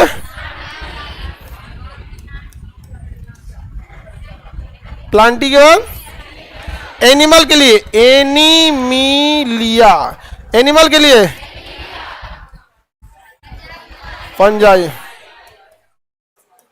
फंगस के लिए फंजाई। फंगस के लिए अब इसमें बताओ बाबू, इसमें कौन आएगा? प्रोकैरियोटिक। प्रोकैरियोटिक। प्रोकैरियोटिक में लेकिन कैसा प्रोकैरियोटिक? एक कोशिकीय। एक कोशिकीय। एक वो बड़ा कंफ्यूजन होता है, कभी इनने से घुमाए कि उनने से घुमाए। ठीक लिखा है एक कोशिकीय। अच्छा इसमें यह नहीं भी लिखते ना तब वो वही पढ़ा जाएगा। देखो अब क्या पढ़ोगे? एक कोशिकीय। एक कोशिकीय बस नहीं लंबा खींच देने आए, यह आ गया तो लंबा तो नहीं खींच देना। इसमें बता दो यू कैरियोटिक क्या आएगा बाबू? Eukaryo. कैसा यू कैरियोटिक? एक कोशिकीय। एक कोशिकीय। प्लांटी में कौन आएगा? पेड़ पौधे, इसी को कहेंगे पादप। पेड़ पौधे क्या कहेंगे? पादप। एनिमिलिया में एनिमल, इसी को क्या कहेंगे? जंतु। क्या कहेंगे? जंतु। कितना सिंपल है, सोचा तो नहीं। इसी में खटमल, बिलार, सियार, हाथी, घोड़ा, सांप, पक्षी, मेढक, उभयचर, सरीसृप सब ढकेल दीजिए। ओकरा में तो ससुरा तो नहीं, सरीसृप का अलग, एम्फीबियन का अलग। पगला आ गया था आदमी।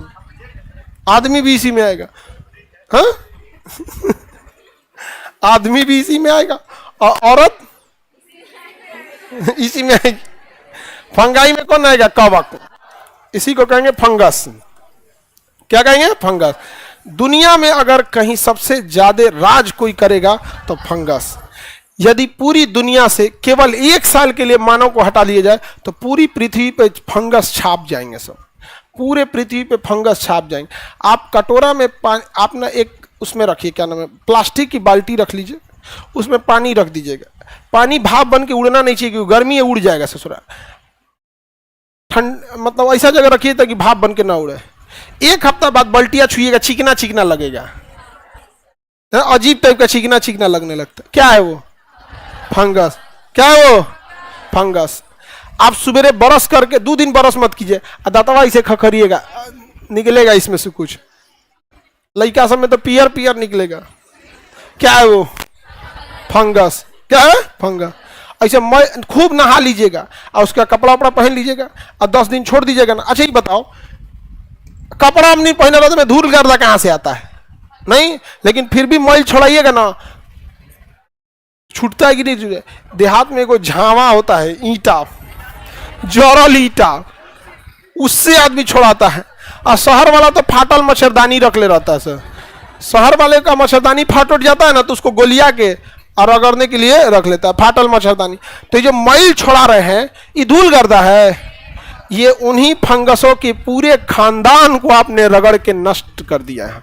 खानदान मिटा देंगे यहाँ पे। लेकिन अगर उसका खानदान थोड़ा सा बच गया फिर छाप जाएगा। कभी मैल खत्म हुआ है शरीर का? इतना गंदा कहां से आदमी होगा? नहीं समझे? फंगस, उसको छोड़ देंगे छाप जाएगा। बड़ी तेज रिप्रोडक्शन करते हैं। आप दिन भर में जगे रहिएगा तो हमारी लार ग्रंथि से लार बनते रहेगा, इसमें फंगस छापने नहीं देंगे। जैसे सुत जाइएगा सारे फंगस सब यहाँ पे छाप जाएंगे। तो सुबह आदमी ब्रश कर देता है। सुबह क्या करता है? ब्रश कर देता है। तो पूरे पृथ्वी पे सबसे ज्यादा राज कौन करेगा? हाँ, फंगस। अच्छा 9 बजे के बाहर लड़की हैं लोग, हाँ भेज दो भेज दो भेज दो। हम बताए ना 8 बजे क्लास में 9 बजे आ ही जाएंगे, भेज। कितना डांटे हैं बताओ। अच्छा तुम इसे समझो, लड़का लोग का हिम्मत करेगा घुस जाने के लिए। अच्छा कॉफी आ गया ठंडा,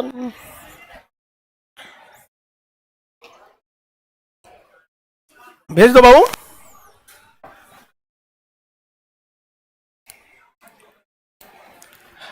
टाइम भेज दीजिए, भेज दीजिए उन लोग को। गर्ल्स है सब, टाइम से जाया करो बबनी लोग, तुम लोग टाइम से नहीं आती रहती हो।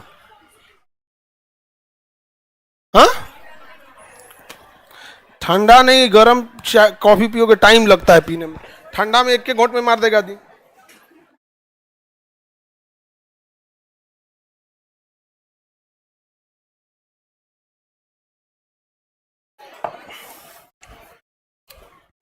हो गया बाबू। सबसे ज्यादा पृथ्वी पे राज कौन करेगा? आगे बढ़े।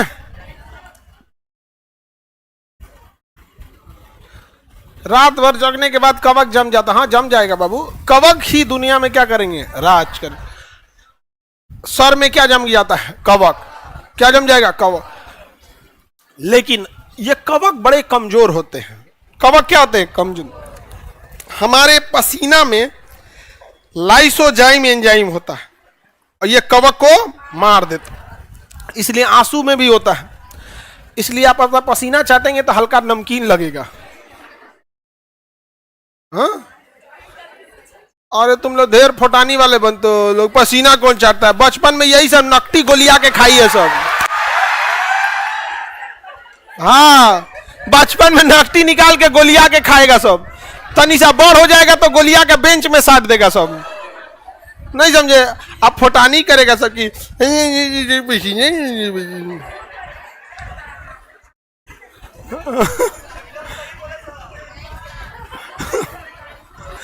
आगे बढ़ते हैं। पूरे पृथ्वी पे सबसे ज्यादा कौन छाप जाएगा? कहीं पे भी। कोरोना के टाइम पे हम लोग एस्टेरॉइड दवाएं ज्यादा दे रहे थे। एस्टेरॉइड जो होता है हमारे बॉडी के डब्ल्यूबीसी इम्यून सिस्टम को उतना वर्क करने नहीं देता है, क्योंकि अगर बहुत ज्यादा डब्ल्यूबीसी और कोरोना में लड़ाई होगा तो इन्फ्लामेशन बढ़ जाएगा शरीर में बहुत ज्यादा। तो उस इन्फ्लामेशन को दबाने के लिए डेक्सामेथासोन और बहुत सारे एस्टेरॉइड दिए जा रहे थे, जिससे हमारे बॉडी का इम्यून सिस्टम एकदम कमजोर हो गया था। तो उसके अंदर अगर फंगस चला जाएगा, अगर गलती से फंगस आंख के रास्ते ब्रेन में चला गया तो इसे निकालेगा कौन? लाइसोजाइम अंदर दिमागवा से रोएगा तुम। अगर अंदर पहुंच गया तो कोरोना में जब स्टेरॉइड बहुत ज्यादा दिए गए थे तो हमारे शरीर के अंदर इम्यून सिस्टम को डॉक्टर दवाओं के माध्यम से डाउन कर दे रहा था। क्या कर दे रहा था? डाउन कर। क्योंकि हमारा शरीर कोरोना को पहचान नहीं रहा था, तड़ातड़ मारना चालू कर रहा था, अच्छे सेल को भी मार दे रहा था। इसलिए डॉक्टर कह रहा था कि कोरोना का सेल्फ लाइफ कम है, इसका इन्फ्लेमेशन डाउन करते हैं, इसके डब्ल्यूबीसी को थोड़ा रेस्ट पे भेजते हैं ताकि मारधार कम हो, इसके शरीर को थोड़ा रेस्ट मिले। तो डब्ल्यूबीसी और इम्यून सिस्टम जैसे डाउन होगा तो हमारे शरीर में तो पहले से क्या है? फंगस। नाक के रास्ते चले जाएंगे। अब फंगस को सबसे अच्छा नमी वाला जगह लगता है, नाक के रास्ते छाप जाएगा और छोटी छोटी कोशिकाओं के रास्ते फैल जाएगा, और जैसे त्वचा के अंदर चला गया अब तो लाइसोजाइम वगैरह उसको मिलेगा नहीं, और डब्ल्यूबीसी कमजोर है, छाप जाएगा। और इतने जल्दी रिप्रोडक्शन होता है कि चाल के खत्म कर देते थे। तो चेहरा ब्लैक हो जाता था, आंख लाल हो जाता था, जिसे हम ब्लैक फंगस रोग कहते थे, और 100% मृत्यु होती थी। 100% डेथ होगा ब्लैक फंगस में, 100%। समझ में आ गया कि नहीं आ गया? किसी को दिक्कत? कोई दिक्कत नहीं ना? Black fungus.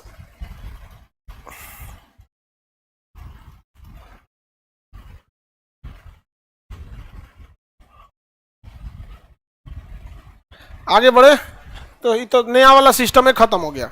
Manera, protista, plant, एनमिलिया, fungi हो गया खत्म। सबसे ज्यादा क्या पाए जाएंगे? फंगस। कहीं पे भी। पेड़ पौधे तो बाद में निकलते हैं, पेड़ पौधों के लिए जड़ चाहिए होता है, फंगस के लिए कौन चीज? बस ठहरने का जगह मिल गया, क्या हो जाएगा? पकड़ लेगा वहां पे। अब लास्ट टॉपिक बचा जूलॉजी का, बीच की कड़ी। बीच की कड़ी देखिए आपके मटेरियल में है ना? पादप और जंतु के बीच की कड़ी युगलीना। पादप और जंतु की कड़ी युगलीना। कौन सा है? युगलीना होता है, क्योंकि उसमें पेड़ पौधे का भी गुण होता है और जंतुओं का गुण होता है। पादप और जंतु के बीच की कड़ी युगलीना। सजीव और निर्जीव के बीच की कड़ी वायरस।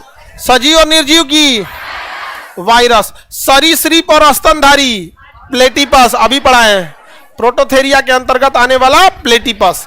क्या हो जाएगा? प्लेटिपस। बताओ बाबू, पादप और जंतु के बीच की कड़ी युगलीना। युगलीना में एंटीना होता है युगलिना का आकार पैरामीशियम के समान होता है, लेकिन उसमें क्या निकला होता है? एंटीना। एंटीना से ये शिकार कर लेता है, अतः यह शिकार करने का गुण जंतुओं का, और यह हरे रंग का होता है, इसलिए फोटोसिंथेसिस से भोजन बना लेता है, अतः यह गुण पादपों का। कौन सा गुण? पादपों का। Any problem? आगे बढ़े। पादप और जंतु की कड़ी, युगलिन। सजीव और निर्जीव के बीच की वायरस। सरीसृप और स्तनधारी, प्लेटिपस। सरीसृप और स्तनधारी, प्लेटिपस। सरीसृप और स्तनधारी, प्लेटिपस। कोई दिक्कत? आगे बढ़े। कवक यानी फंगस, कवक अर्थात फंगस, और शैवाल। कवक का भी गुण होगा और शैवाल का भी गुण होगा। किसमें? लाइकेन। लाइकेन में कवक का भी गुण होगा, शैवाल का भी गुण होगा। किसमें? लाइकेन। कवक और शैवाल के बीच की कड़ी, लाइकेन। कवक और शैवाल के बीच की कड़ी, लाइकेन। कवक और शैवाल के बीच की कड़ी, लाइकेन। मटेरियल में लिखा हुआ है कि नहीं लिखा है? ना पूरे लिस्ट बनी होगी, देखे बाबू, है कि नहीं? लास्ट होगा, इसके बाद जूलॉजी स्टार्ट हो जाए। बॉटनी, बॉटनी, जूलॉजी तो खत्म हो गया। पादप और जंतु के बीच की कड़ी, स्तनधारी और सरीसृप। हाँ सब दो नंबर पे पढ़ रहा है, उसपे तो दुका आर्कियोरेप्टिस लिखा हुआ है। हाँ, आर्कियोरेप्टिस किसमें आता है? पक्षी और सरीसृप। पक्षी और सरीसृप। स्तनधारी और सरीसृप, प्रोटोथेरियम। एनिलिडा और मोलस्का का नियोप्ली में आता है जीवाणु और शैवाल, नील हरित शैवाल। सजीव निर्जीव, इसमें बस तीन को याद रखना है। कितना? तीन को। पहला नंबर याद रखना पादप और जंतु का, युगलिन। दूसरा याद रखना है पक्षी, उड़ता भी है रेंगता भी है, पक्षी और उड़ने वाला का आर्कियोरेप्टिस। आर्कियोरेप्टिस ये डायनासोर में भी तेज, डायनासोर टाइप का रहता है, उड़ जो जाता है। जैसे उड़ने वाला डायनासोर किस में आ जाएगा? डायनासोर अपने आप में क्या है बाबू? सरीसृप। डायनासोर क्या है? और अगर ये उड़ गया तो पक्षी, उड़ गया तो पक्षी। सरीसृप और पक्षी के बीच की कड़ी, आर्कियोरेप्टिस। और कवक और शैवाल के, हाँ, सजीव निर्जीव, स्तनधारी और सरीसृप। बाकी एनिलिडा वगैरह का पूछता नहीं है। आगे बढ़े तो आप लोग का क्या खत्म हो गया? जूलॉजी पोर्शन खत्म। अब आपको पढ़ना है बॉटनी। रेडी? बॉटनी छोटा सा टॉपिक आता है, जूलो ये बॉटनी में देखना है, ठीक है? कवक का चैप्टर भी एक्चुअल में बॉटनी का है, और शैवाल भी चैप्टर किसका है? बॉटनी का। इसलिए आपको दोनों उतना हवा नहीं लगा होगा, उड़ गया होगा ऊपर से, बाउंस कर गया होगा। बैक्टीरिया भी किसका हिस्सा है? बॉटनी का हिस्सा है। लेकिन कई बार ऐसे टॉपिक आ जाते हैं ना जिसको आपको थोड़ा सा एडजस्ट करना पड़ता है यहाँ पे, क्योंकि जंतु हम जूलॉजी में पढ़ा दिए हैं, पादप पढ़ा दिए हैं। कहाँ पर पादप पढ़ना है? किसमें? बॉटनी में। और जब दोनों के बीच की कड़ी पूछेगा तो इसको जब हम लोग चैप्टर लास्ट करेंगे ना बॉटनी का, तो एक बार दोबारा देख लेंगे ना, तब और क्लियर हो जाएगा। अब आप सब रेडी है बॉटनी पढ़ने के लिए? You all are ready? क्या पढ़ने के लिए? जूलॉजी का टेस्ट होगा 30 के बाद। 1 वीक हम आपको टाइम देते हैं, पूरा 1 वीक टाइम देते हैं। आपका टेस्ट हम रखेंगे 7 या 8 तारीख के आसपास में, ठीक है? कंप्लीट टाइम दे रहे हैं हम आपको, 7 या 8 तारीख तक हम आपका टेस्ट रखेंगे। लगभग 200 क्वेश्चन रहेंगे, 200 से 250 क्वेश्चन रहेंगे, ठीक है? पूरी जूलॉजी रहेगी, कोशिका से लेके और यहां तक। आप पढ़िएगा। देखिए, आप में से बहुत सारे बच्चे हैं जो लापरवाही कर रहे हैं, भूल जाएंगे। जबकि आप अपने आप से पूछिएगा, बायोलॉजी के जिस चैप्टर को हम पढ़ाए थे वो चैप्टर आपको कंप्लीट समझ में आया था, कंप्लीट याद भी किए थे, लेकिन घर जाके छोड़ दिए होंगे, दिमाग से उतर जाएगा, आपको कोई फायदा नहीं। अच्छा, पढ़ के हम तो यही कहते हैं, यदि पढ़कर भूलना ही है तो पढ़े ही क्यों थे? जब पढ़कर भूलना है तो पढ़े ही क्यों थे? आप खुद से पूछे ना। और अगर हार मान जाना है किसी काम से तो शुरू ही क्यों किए थे? अगर खाली हाथ पटना से लौटना है आए क्यों थे? हा?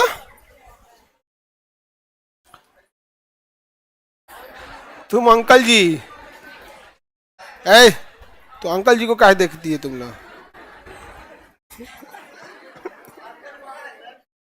आगे बढ़ते हैं। आप रो रही है क्या? रो रही हूँ अपनी? नहीं, अब नहीं रोती हूँ। बेचारी अब टेंशन में रहती। एक दिन रो का दिए नामे रखा गया रोने वाला सब। हाँ, रोने वाली। हाँ, रोनी। और उसको सब लोग रोका, लोग ऐसे आंसू ऐसे निकल रहा था। अगर छोड़ देती ना, प्रेशर से सीधे निकलता ऐसे। नहीं समझ में आ गया? इतना रफ्तार में रो रही थी ना, इतना रफ्तार में ऐसे आंसू निकलता धाड़ धाड़।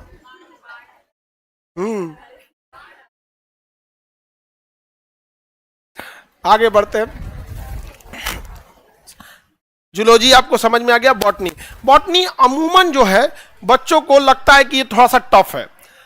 रीजन बीइंग क्या है? ये पेड़ पौधों के बारे में पढ़ना है। जूलॉजिया में तो क्या हो, तबीयत खराब हो गया, उसको पानी उनी पिलाइए बाबू, थोड़ा सा डिहाइड्रेशन से हो गया, निकाल लीजिए इधर से, उसको पानी दीजिए। और थोड़ा बाबू इधर आ जाओ, उधर गर्मी भी बहुत होगा ना, गेट खोल दो। तो नहीं, वो होता है बाबू, गर्मी का दिन है ना, डिहाइड्रेशन हो जाता है। पानी वगैरह पिलाइए बाबू। निकल जाएगी कि नहीं बबनी? निकल जाओ बाबू, उधर बैठा देना उसमें।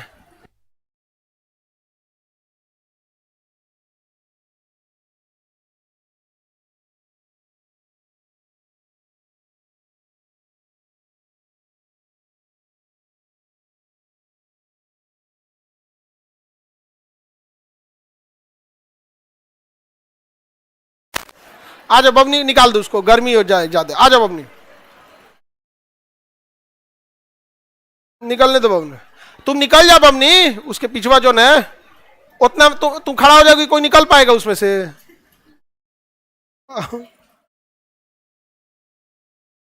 बताओ, ये सबको समझो में नहीं आता है। अब बबनी आप खड़ी हो जाएगी, तू बगल वाली निकल पाएगी?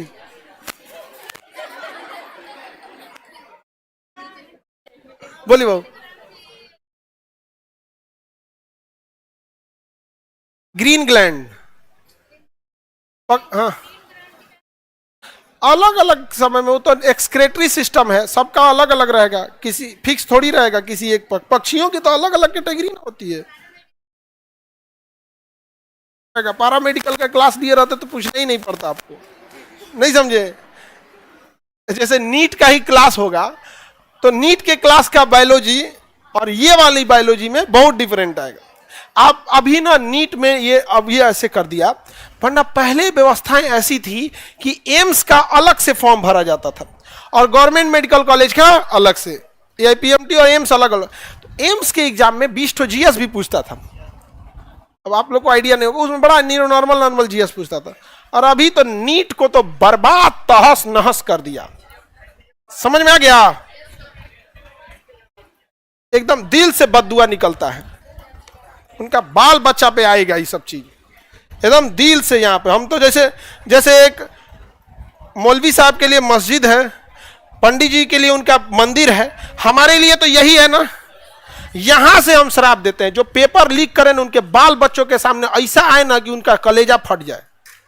जो दूसरे के बाल बच्चों का भविष्य बर्बाद करेगा ना, उनका बाल बच्चा जीवन में कभी ना खुश रहे। यहाँ पे पैसे से खुशियां नहीं खरीदी जा सकती हैं किसी के। यहाँ पे जो भी रुला के रख दिया है पूरे इंडियन एजुकेशन सिस्टम को। यहाँ पे किस चीज का पेपर लीक नहीं हुआ जी? किस चीज का नहीं हुआ? सोचो, पिछली बार बीपीएससी का लीक हो गया, बीपीएससी का लीक हो गया, शर्म की बात है। अब जेपीएससी का तो पूछिए मत। यहाँ पे बिहार टीचर टियर 3 जो ऑनलाइन वाले बच्चे हैं, जो दूसरे स्टेट के हैं, उनको समझाते हैं। बिहार में बीपीएससी ने टीचर का परीक्षा लिया, उसमें पेपर लीक नहीं हुआ। समझो क्या हुआ? सबको पेपर मिल गया। जब बच्चा प्रिंट आउट निकाल रहा था ना एडमिट कार्ड, तो उसके पीछे और आगे जो खाली जगह होता है उस पे हर एक क्वेश्चन का आंसर लिखा हुआ था। आंसर क्वेश्चन का क्या लिखा था? अब माथा पगला रहा है कि इसे क्वेश्चन लीक कहा जाए कि धांधली कहा जाए कि खुलेआम धांधली। सब ले जाओ, सब टॉप करो। ये एनटीए वाले क्या टॉप कराएंगे? ये तो 80 को टॉप कराए हैं सर। आओ हमारे बिहार में 10 लाख विद्यार्थी 10 लाख का 10 लाख टॉप करेगा। एडमिटेड कार्ड में आंसर दे देंगे हम यहां पे। हाँ, बिहारी कर सकता है। बहुत गलत चीज है। जेपीएससी तो रेगुलर है ही नहीं है। झारखंड के बच्चों के साथ जेपीएससी रेगुलर ही नहीं।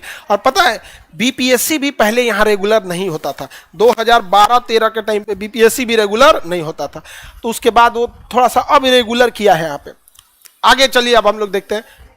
देखिए, बॉटनी जो सब्जेक्ट है वो कहने के लिए थोड़ा सा टफ है, इसलिए लोग कहते हैं टफ है विद्यार्थी लोग को, क्योंकि बॉटनी की चीजें आपके शरीर में नहीं है। जूलॉजी पढ़े थे हड्डी, किडनी, लंग्स, फेफड़ा, lymph, excretory system, digestive system, रिप्रोडक्ट, सारा चीज आप खुद देखे थे। बॉटनी में ऐसे नहीं देखे थे।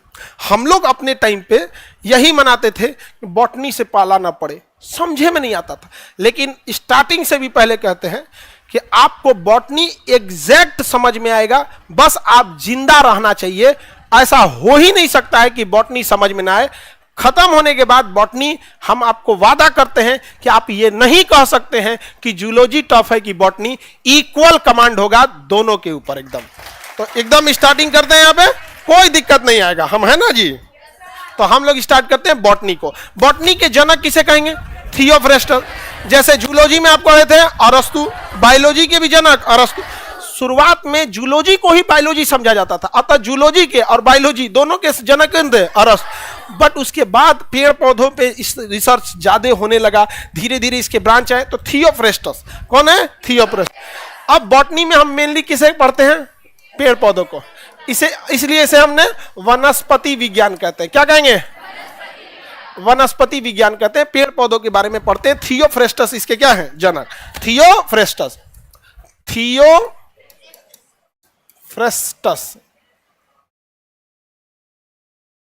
बोलती है सही है, सौ छूट गया था, अभी डांटेंगे। आधा सा रहेगा। थियोफ्रेस, ये वाला आधा रहेगा।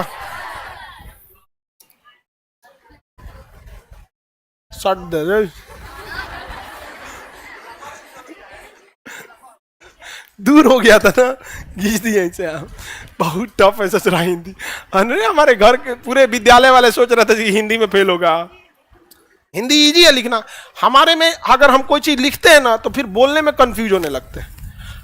हमारी कोशिश रहती है कि केवल समझाने पे ही ध्यान दिया जाए, और लिखने के टाइम पे थोड़ा गलती हो जाता है, हो कभी सुधरता ही नहीं है। इसलिए हम पहले ही बोल देते हैं भाई हमरा से ना हो तो ही। बॉटनी में हम पेड़ पौधों को पढ़ते हैं। आकारिकी, मॉर्फोलॉजी। आकारिकी में हम क्या करते हैं? बॉटनी का सबसे बड़ा चैप्टर आकारिकी आता है, मॉर्फोलॉजी है। उसमें हर एक चीज पढ़ना है। कहां से? जड़, तना, पत्ती, फूल, फल, बीज, अंकुरण। बचा कौन चीज? बचा क्या चीज?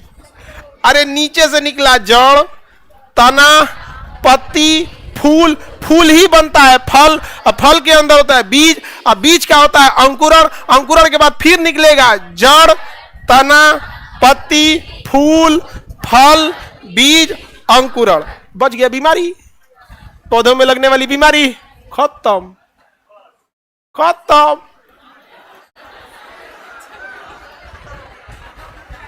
अरे जो जूलॉजी पढ़ के आया है इतना बड़का बड़का चैप्टर, ओकरा ये में कौन चीज का दिक्कत होगा जी? और पढ़ेंगे कौन चीज में? फोटोसिंथेसिस पत्तियों का काम है। परागण, जर्मिनेशन, ये फूल का काम है। किसका? फूल का काम। निषेचन फल, अंडाशय वगैरह में होगा, कोई दिक्कत नहीं होगा। तो सबसे पहले हम स्टार्ट करते हैं जड़। सर पीके सर का मैथ फाउंडेशन कब आएगा? किस वीक में है? जुलाई फर्स्ट वीक में है ना। पीके सर का मैथ फाउंडेशन, आप लोग जितने भी विद्यार्थी हैं, अभी क्या है कि चूंकि वर्षगांठ है, ऑफलाइन ऑनलाइन में तो बहुत कम फीस रहती है, वैसे ही फीस क्या रहती है? कम रहती है। ऑनलाइन वाले बच्चे, ऑफलाइन वाले, आप लोग में भी देखिएगा मैथ की भी फी, इंग्लिश की, रीजनिंग की, सारी चीजें की एकदम एफोर्डेबल रहती है।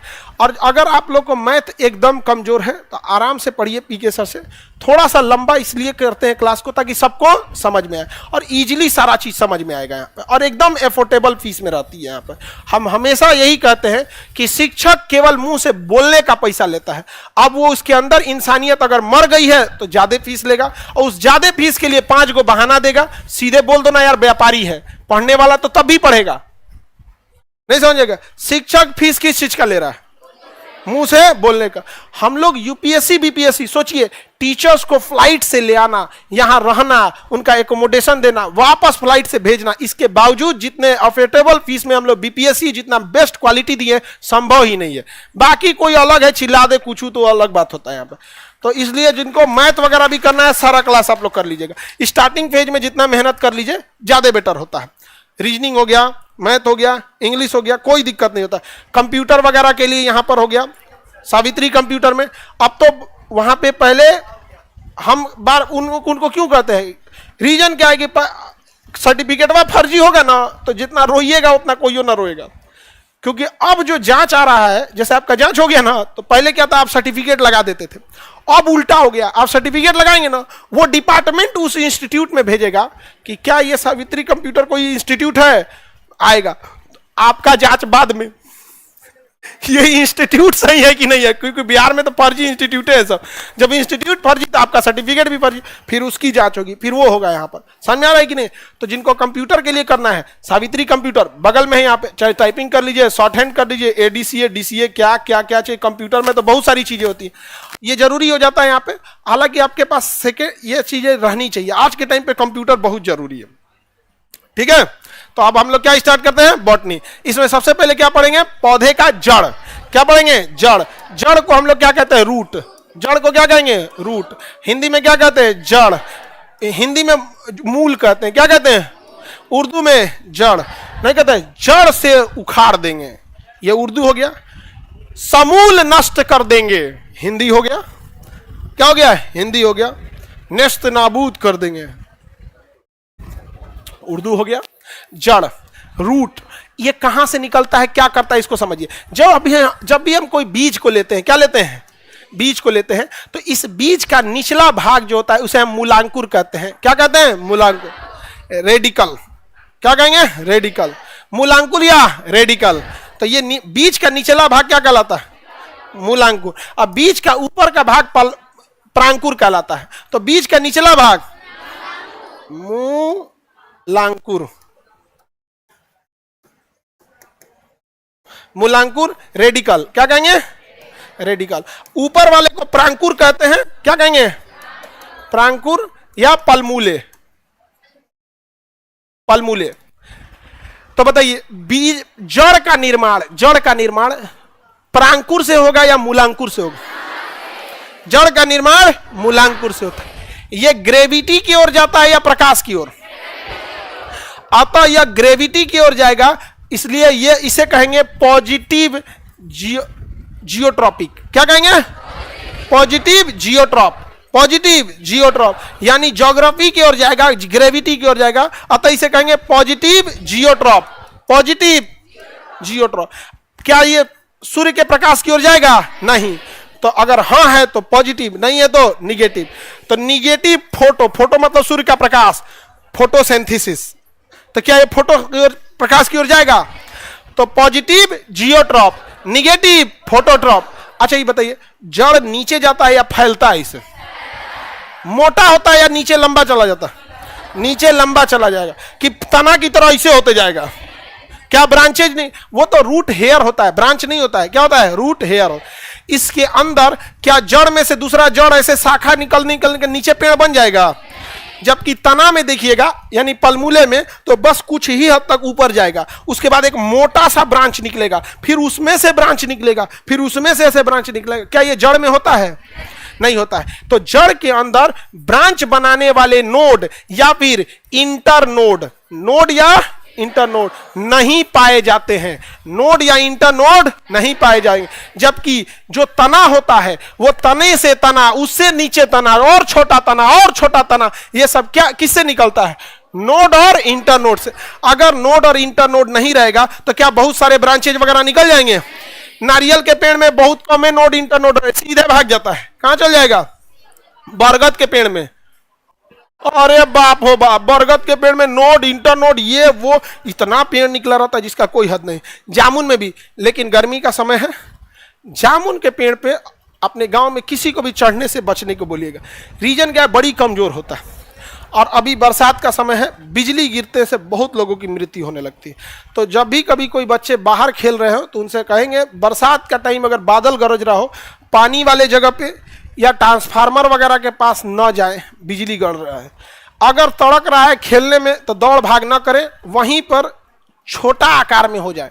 जहां लंबा खड़े रहिएगा ना तो खोपड़ी अब तड़ाक दे मार देगा आपको। बेटर होता है किसी कंक्रीट के घर के नीचे रहिए जो बिजली को झेल सके। बताइए, जड़ पॉजिटिव जियोट्रॉप, निगेटिव फोटोट्रॉप, नोड इंटरनोड होगा ना? नोड और इंटरनोड नहीं होगा। जड़ का मुख्य काम क्या है? जड़ का मुख्य कार्य क्या है? बचपन में इस तरह सीनरी बनाए होंगे आप लोग।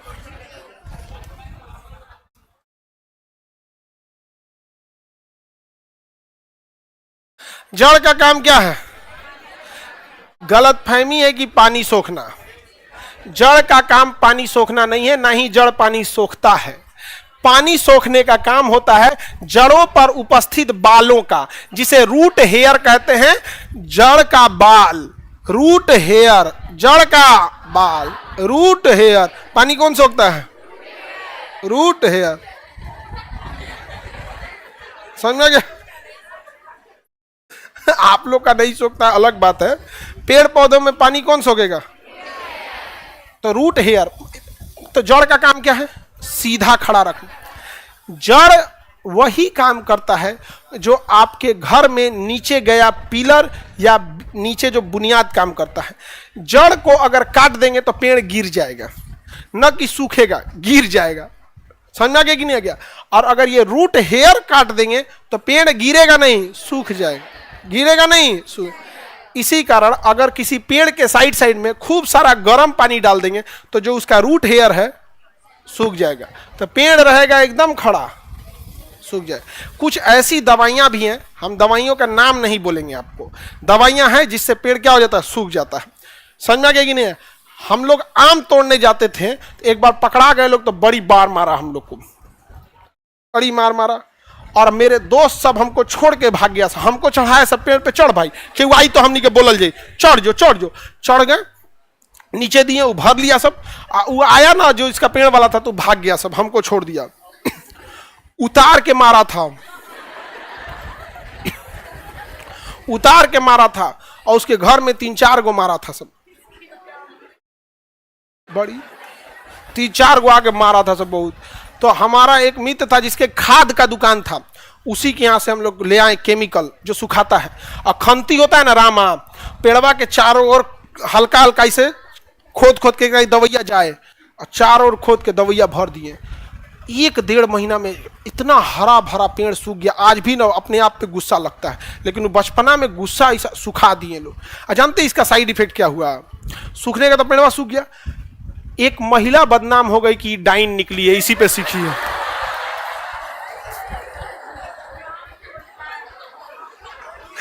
उस बदनाम हो गई कि डाइन बन गई है, टोना सीख लिया इसके ऊपर, हरा भरा पेड़ सुखा दी। अब हम कैसे बोले कि हम ही सुखाए, सोचा और हुमच के बिताते। समझा गया? और हमरे घर भी चर्चा हो रहा था, देखे क्या बहुत खतरनाक कोनो डाइन बनल है, हरा भरा पेड़ सुखा दिया। और हम कैसे बोले ना, तो हमरे मार के सुखा देता। तो क्या उस पेड़ का जड़ सूख गया? क्या सूख गया? Root hair, root hair. तो बताइए, जो आप खाद देते हैं, यूरिया डालते हैं, गाय का गोबर वगैरह डालते हैं, जो भी, कौन खींचता है? पेड़ को सीधा रखता है जड़। जड़ का काम नहीं है आपको क्या करना, पानी। वो जड़ का बस एक ही काम है, पेड़ को स्ट्रांग देना। और सूखने का काम किसका है? रूट। आप लोग बचपन में कभी ना कभी आम के पौधे तोड़े होंगे लोग। एक जगह से उखाड़ के दूसरे जगह लगाने के लिए। जमीन से जब खींचेगा तो चट चट करके कुछ टूटेगा। आप लोग उसका रूट हेयरवे तोड़ दिए। हम लोग ध्यान देते रहे और जड़वा तो है ना, ये जड़वा तो है, ले आके लगाएंगे नहीं लगेगा, समझा। इसलिए कभी भी अगर आप कोई पौधा बाहर से खरीद के लाएंगे तो गौर कीजिएगा वो क्या करता है, पौधवा के अगल बगल की मिट्टियों काट लेता है ताकि जड़ तो आए ही, जड़ कैसे ज्यादा जरूरी रूट है। अरे एक हम अगर मान के चलिए जड़वा जो है यहाँ से नीचवा से काटियो दे, लेकिन कैसे जड़वा काट देंगे तो रूट हेयरवा तो उसी पे चिपका रहता है ना, मजबूरी में वो कट जाएगा। लेकिन सबसे ज्यादा जरूरी क्या है, रूट हेयर। मनी प्लांट का पौधा देखे हैं, वो कहता है कि हमारा जड़ का जरूरत है नहीं, हमारा बोतलों में रख दो तो चलेंगे। पानी किससे सोखता है, रूट हेयर। और उसका हाथ पैर साइड साइड में होता है, जड़वा से दीवाल उवाल पे चढ़ जाता है एकदम। मनी प्लांट यहाँ पे कहीं भी रह जाता है, रूम में भी रह जाते हैं वहां पे। तो जड़ का मुख्य काम फिर बोलती है पानी सोखना। बताओ बबनी, पेड़ को सीधा खड़ा रखना और पानी सोखना और पानी छोड़ना, रोना।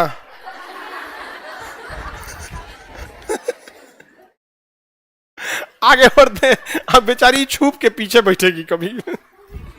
आगे बढ़ते तो बताओ रूट हेयर समझ में आ गया। अच्छा, इसके नीचे एक होता है रूट कैप। क्या होता है, रूट कैप। रूट कैप जड़ का सबसे निचला भाग होता है जिससे कि वो मिट्टी खोद के नीचे बढ़ता है। Root cap, root cap. तो रूट कैप का काम मिट्टी खोदना, रूट का काम पेड़ को स्ट्रांग रखना और खाद पानी मिट्टी सोखना। रूट ऑस्मोसिस विधि से सोखता है। किस विधि से, ऑस्मोसिस विधि से सोख लेता है यहाँ पे और ऊपर पहुंचा देता है, ऊपर पहुंचा देता है। और ये रूट हेयर जो है, रूट हेयर, एक पता है कि पेड़ को कितना पानी चाहिए, इसको तो पता ही नहीं है, इसलिए पानियां सोखते जाता है, सोखते जाता है। और ऊपर से पतैया गरियाते हैं, रे चोटा कहीं का इतना पानी का है फेंक रहा है रे, तू कर हमरा का पता। रूट हेयर को पता ही नहीं है कि कितना पानी चाहिए, जितना मिला सब सोख के फेंकते रहेगा। इसलिए एक्स्ट्रा पानी को पत्तियां उड़ा देती है, एक्स्ट्रा पानी को पत्तियां उड़ा दे, जिसे हम लोग वाष्प उत्सर्जन, उत्सर्जन मतलब होता है फालतू पदार्थ को फेंकना। जैसे हमारे में किडनी उत्सर्जन का काम कर रहा था। बताओ बाबू, पेड़ पौधों में उत्सर्जन का काम पत्तियां किस रूप में, वाष्प के रूप में। अगर पेड़ कहीं जंगल ज्यादा होगा तो वहां वाष्प उत्सर्जन ज्यादा, ऊपर जाके बनेगा बादल, फिर बरसेगा पानी, नीचे से निकलेगा नया पेड़, उसमें भी होगा वाष्प उत्सर्जन, अब फिर बरसेगा पानी। तो पानी बरसने से पेड़ पौधे का जन्म ना हुआ हो, पेड़ पौधों ने पानी बरसाया है। उल्टा मत सोचना, काट के देख लो पेड़ पौधों को, फिर समझ में आ जाएगा। यहां पर समझा, पेड़ लगाना जरूरी है। लगाए कहां आदमी, भी जरूरी है। यहाँ पे शहर के आदमी कहां लगाएगा, गमला में कोई जगह नहीं है, समझा क्या। पेड़ काटने आए थे कुछ लोग हमारे गांव में, अभी धूप है ये कहकर बैठे हैं उसी पेड़ के छांव में। देख रहे हैं, पेड़ होता है मानव की जरूरतों को। देखिए, अगर आप अपनी जरूरतों में और शौक में सामंजस्य नहीं बैठाएंगे ना तो बहुत दिक्कत होगा। मानव को अपनी जरूरतों को पूरा करना चाहिए और शौक को कम से कम, इतना कि शौक मारिए दे। लेकिन हो क्या रहा है, अब जैसे दरवाजा वगैरह आ रहा है, ये सब अब लोहा वगैरह का ज्यादा यूज करना चाहिए, लोहा का, स्टील का, सब चीज का दरवाजा। लेकिन आज भी देहात में मेंटेलिटी क्या है, बाप रे बाप, वो बबुआ का तो पूछो, सखुआ के दरवाजा, सखुआ का चौखट, शीशम का दरवाजा। हाँ, शीशम का दरवाजा। यहाँ पर बबुआ क्या करते हैं ऐसे मतलब ना। आएगो तो बिया में जो दीवान पलंग देने का इतना पेड़ पौधा काट देता है, बहुत ज्यादा दीवान, फैशन हो गया है दीवान पलंग। हाँ, अब हर चीज को तो नहीं ना अपनी रिप्लेस कर सकता है, किसी भी चीज के लिए। यहाँ पे आगे बढ़े, यहां पे कौन सी का तुम देखो, लोहा का ही सब। आज इस पे बेंच पे बैठे हो, बेंच वो लोहा का है, और उसके पीछे जो प्लाई लगा हुआ है वो तो खैर हर चीज को तो नहीं ना रिप्लेस कर सकते हैं लोग, लेकिन लिमिटेड तो कर सकते हैं। कंप्लीट लकड़ी का बेंच होता तो ज्यादा बेंच लगता, लोहा लकड़ी ज्यादा लगता और टूटता भी ज्यादा हो। एक बेंच पे 5 आदमी अगर बैठे हैं, औसतन अगर 60 केजी वजन मानते हैं, औसतन 60 केजी, तो 6 पचे 30, 300, कितना 3 कुंटल लोड रोका है। किसी किसी पे तो 4 कुंटल है। तुम गुस्सा नहीं हो ना? नहीं गुस्सा नहीं होना, एकदम नहीं गुस्सा होना। किसी किसी पे तो लोडे नहीं है। नहीं, जो अगवा बैठी है तो सब मिला के 100 किलो होगी सब। कहे गो ऐसे 5 गो 20, 20 40, 20 60, 20 25, 20, हाँ 20-20 किलो की तो हो ही गई से। आगे बढ़े बाबू, रूट एयर समझ में आ गया? रूट समझ में आ गया?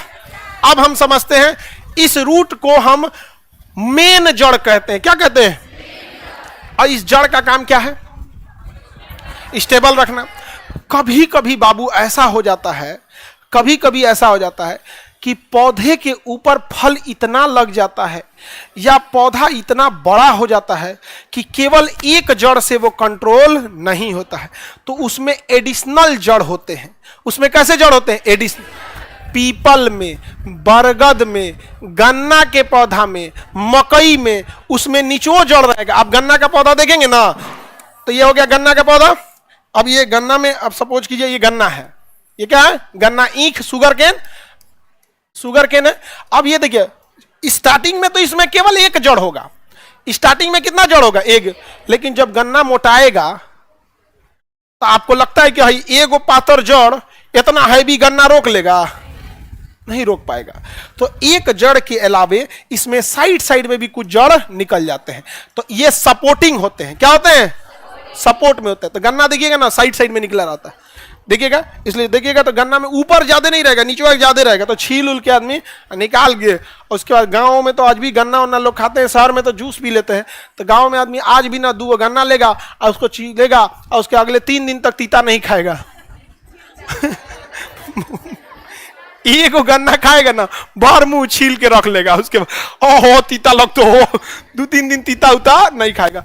दो के गन्ना से पूरा मुंह घवाहिल कर लेता है आदमी, नहीं देखते हैं। तो ये क्या हो गया? एक्स्ट्रा हो गया। तो जो मेन जड़ है, ये तो मेन जड़ है।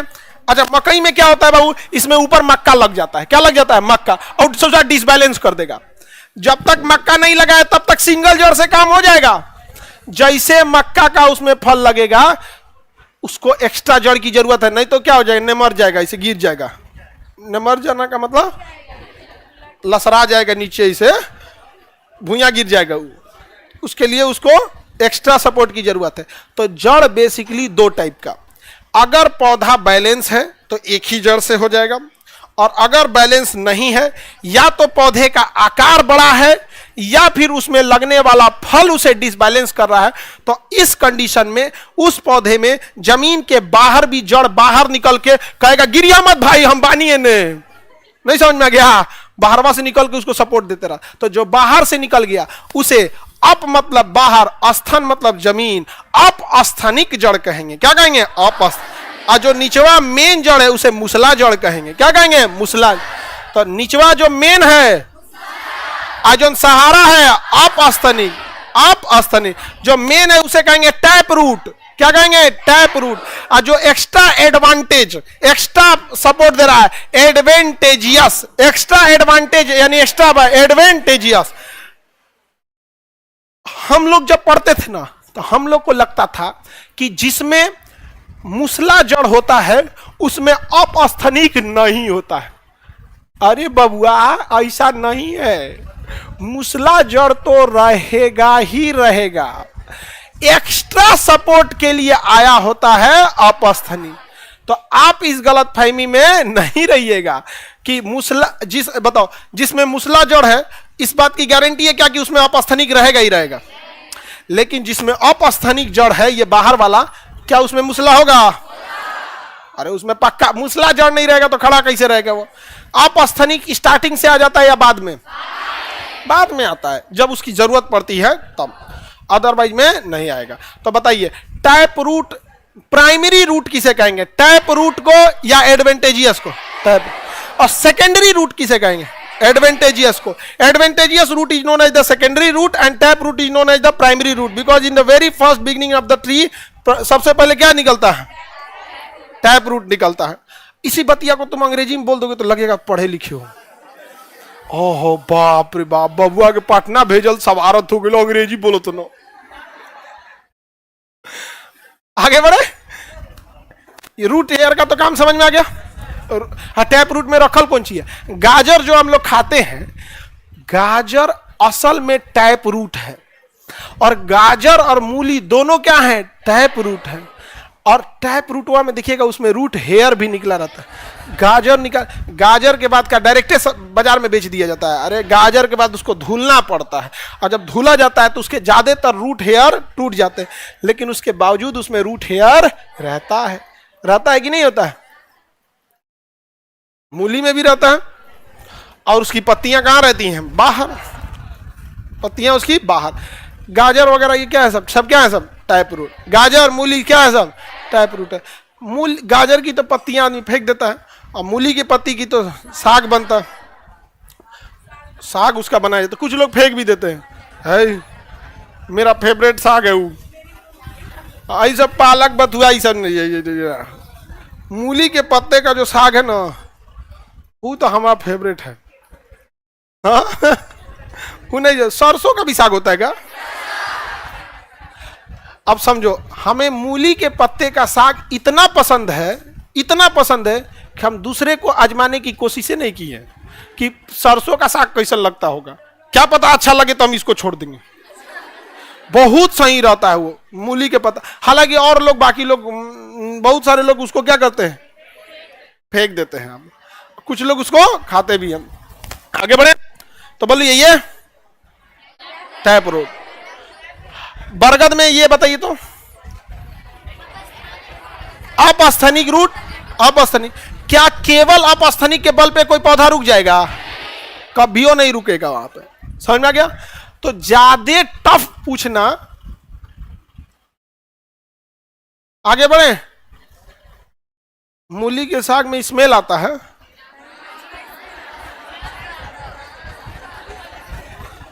चलो अब आगे बढ़ते हैं। यहाँ पे खान पान और पसंद, ये किसी भी व्यक्ति का अपना व्यक्तिगत होता है, आप उसे दूसरे पे नहीं थोप सकते। अब किसी को तीता पसंद है, किसी को मीठा पसंद है। समझ में आ गया कि नहीं आ गया। तुम लोग बोलता है काला। अब आप बताओ, क्वेश्चन अगर पूछना होगा एग्जामिनर को, उसे भी पता है कि कहां से फंसाना है। वो टैप रूट से पूछेगा या अपस्थनिक से, अपस्थनिक से पूछेगा। अब अपस्थनिक में समस्या समझो। अपस्थनिक में मुख्य समस्या क्या है कि टैप रूट तो ठीक है, इसके ऊपर जो पौधे का ये है, क्या नाम है, पौधे का तना, पौधे का तना। तना से भी, तना का तो चैप्टर ही अलग है।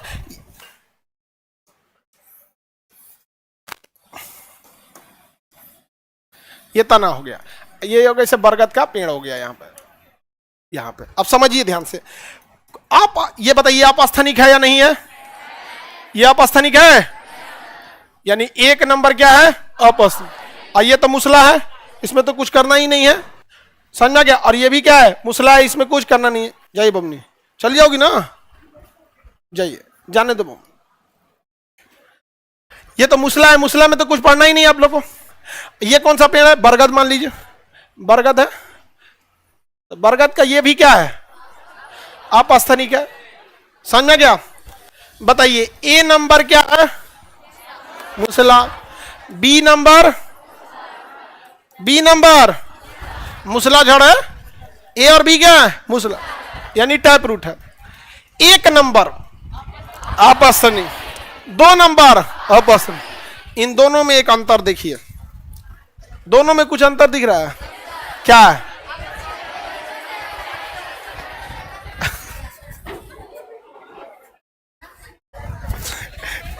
इसमें बहुत ज्यादा दिख रहा है, इसमें कम दिख रहा है।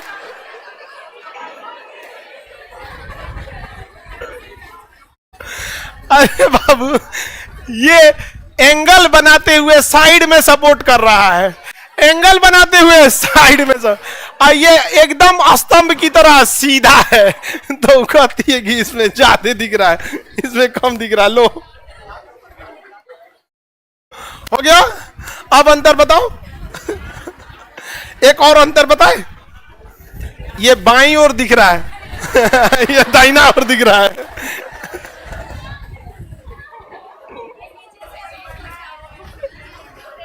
अरे बाप रे, ये पूरा खतरनाक है जी, ये भी टॉपर लग रही है। कह रही है कि सर ये नीचे से निकला है और ये ऊपर से निकला है। दोनों ही जमीन पे आके सपोर्ट दिया है, दोनों ही क्या किया है, जमीन पे आके सपोर्ट दिया है। दोनों किससे जुड़ा हुआ है, जमीन से जुड़ा। अंतर बस ये है कि ये हल्का सा झुका हुआ है और ये हल्का सा उठा हुआ। इतना नाश दिया सब विद्यार्थियों को कि ये झुक गया है ना, तो इसे कहेगा ये दोनों का दोनों क्या है, अपस्थानिक है। अपस्थानिक, अपस्थानिक है ना, एडवेंटेजियस, एडवांटेजियस है, एक्स्ट्रा एडवांटेज दे रहा है। लेकिन ये झुका हुआ है इसलिए इसे कहेंगे अवस्तंभ, और ये एकदम स्तंभ की तरह दिख रहा है इसलिए इसे कहेंगे स्तंभ। क्या फायदा है एक से? अरे एक विद्यार्थी समझ गया कि जो नीचे है वो उसे टैप रूट कहेंगे, जो बाहर निकला है उसे अपस्थानिक। खत्म करो इसको ना, हम और खखोरेंगे। जब तक पागल ना कर देंगे विद्यार्थी को तब तक मानेंगे नहीं। क्या है भारतीय एजुकेशन सिस्टम ना, सीधा न स्तंभ है, कोनो स्तंभ है, अवस्तंभ माने तेड़ है तो अवस्तंभ, सीधा स्तंभ है तो स्तंभ। पढ़ो। लेकिन ये भी क्या है, अपस्थानिक, और ये भी क्या है, अपस्थानिक। आप बताओ दो पार्ट में रहता तो क्या दिक्कत था? एक हो गया टैप रूट, अब बाहर निकला एडवांटेज, खत्म। अब आगे बढ़ते हैं हम लोग। लेकिन ना रुको, बाहर निकला है ना ना ना, एकदम नाप इसको, नाप 90 डिग्री पे नाप, नाप इसको यहाँ पे। ओहो, आराम से पढ़ लेगा जब तक नासेंगे नहीं तो। चाइना ने अपना जब एजुकेशन सिस्टम को रिफॉर्म किया था, आलतू फालतू सारे चीज़ों को कहा मुख्य चीज़, इसलिए एक समय था जब चाइना को एशिया का मरीज कहा जाता था। आज एशिया का डॉक्टर बन गया। हाँ, चाइना कहाँ चला गया? आप कभी बच्चों का दर्द समझने की कोशिश करे लोग ना, तब समझ में आएगा। अरे खत्म, वो समझ गया। आप उसको पढ़ाओ ना जो बॉटनी से पीजी कर रहा है, बीएससी किया है बॉटनी में कर रहा है, उसको पढ़ाओ जितना करना है। एक जनरली चीज को इतना नाश देता है सबकी समझ में। हम लोग क्या पता है, एक लंबे समय तक हम लोग क्या था, 4 गो जड़ गिनते थे। कौन कौन? मूसला जड़, अपस्थानिक जड़, अवस्तंभ, अस्तंभ। बाद में पता चला ये दोनों एक भाग है। ऐसे लाइन से हम लोग गिन देते थे। तो बताओ जो अंदर गया मेन, हाँ, और जो बाहर निकला अपस्थानिक। बाहर निकलने वालों कितनी कैटेगरी में, हाँ, कितने कैटेगरी, कौन कौन? अवस्तंभ, स्तंभ, अवस्तंभ। एक और निकल गया, स्पाइडरमैन, चढ़ने लगा दीवार पकड़ पकड़ के, दीवार पकड़ पकड़ के चढ़ने लगा। मनी प्लांट, तो उसे कहा गया आरोही मूल, क्लाइंबिंग रूट। चढ़ गया ऐसे तो आरोही मूल। क्या मतलब बनता है इस सब चीज का? और के बाद विद्यार्थी का बॉटनी टेढ़ा है, बेटनी टेढ़ा है जी, नहीं समझ में आ गया जड़, कोई दिक्कत? बताइए गाजर जो है वो स्तंभ है या अवस्तंभ है? बकलोलिया वो टैप रूट है।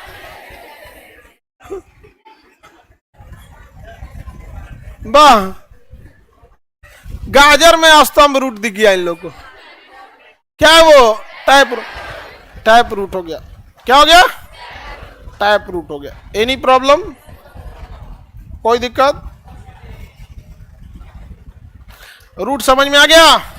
किसी को डाउट? रूट प्रांकुर से निकलेगा या मूलांकुर से? फोटोट्रॉपिक में ये पॉजिटिव होता है या निगेटिव? निगेटिव। और जियोट्रॉपिक में नोड और इंटरनोड पाया जाएगा। जड़ पानी सोखता है, यांत्रिक सहायता देता है, सपोर्ट देता है, उसे मैकेनिकल सपोर्ट देता है। पानी कौन सोखेगा? रूट है। मिट्टी कौन खोदेगा? Root cap. मिट्टी खोदेगा? Root cap. Any problem?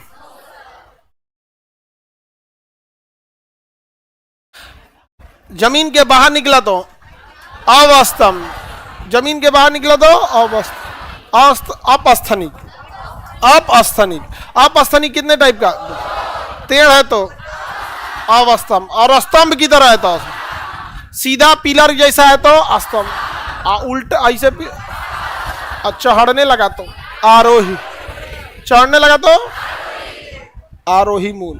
क्या कहलाएगा? पान का पेड़ देखें एग्जैक्ट मनी प्लांट की तरह होता है, बट मनी प्लांट वह बड़ा हो जाता है और पान का एकदम फिक्स साइज हो जाता है, पान खाने वाला।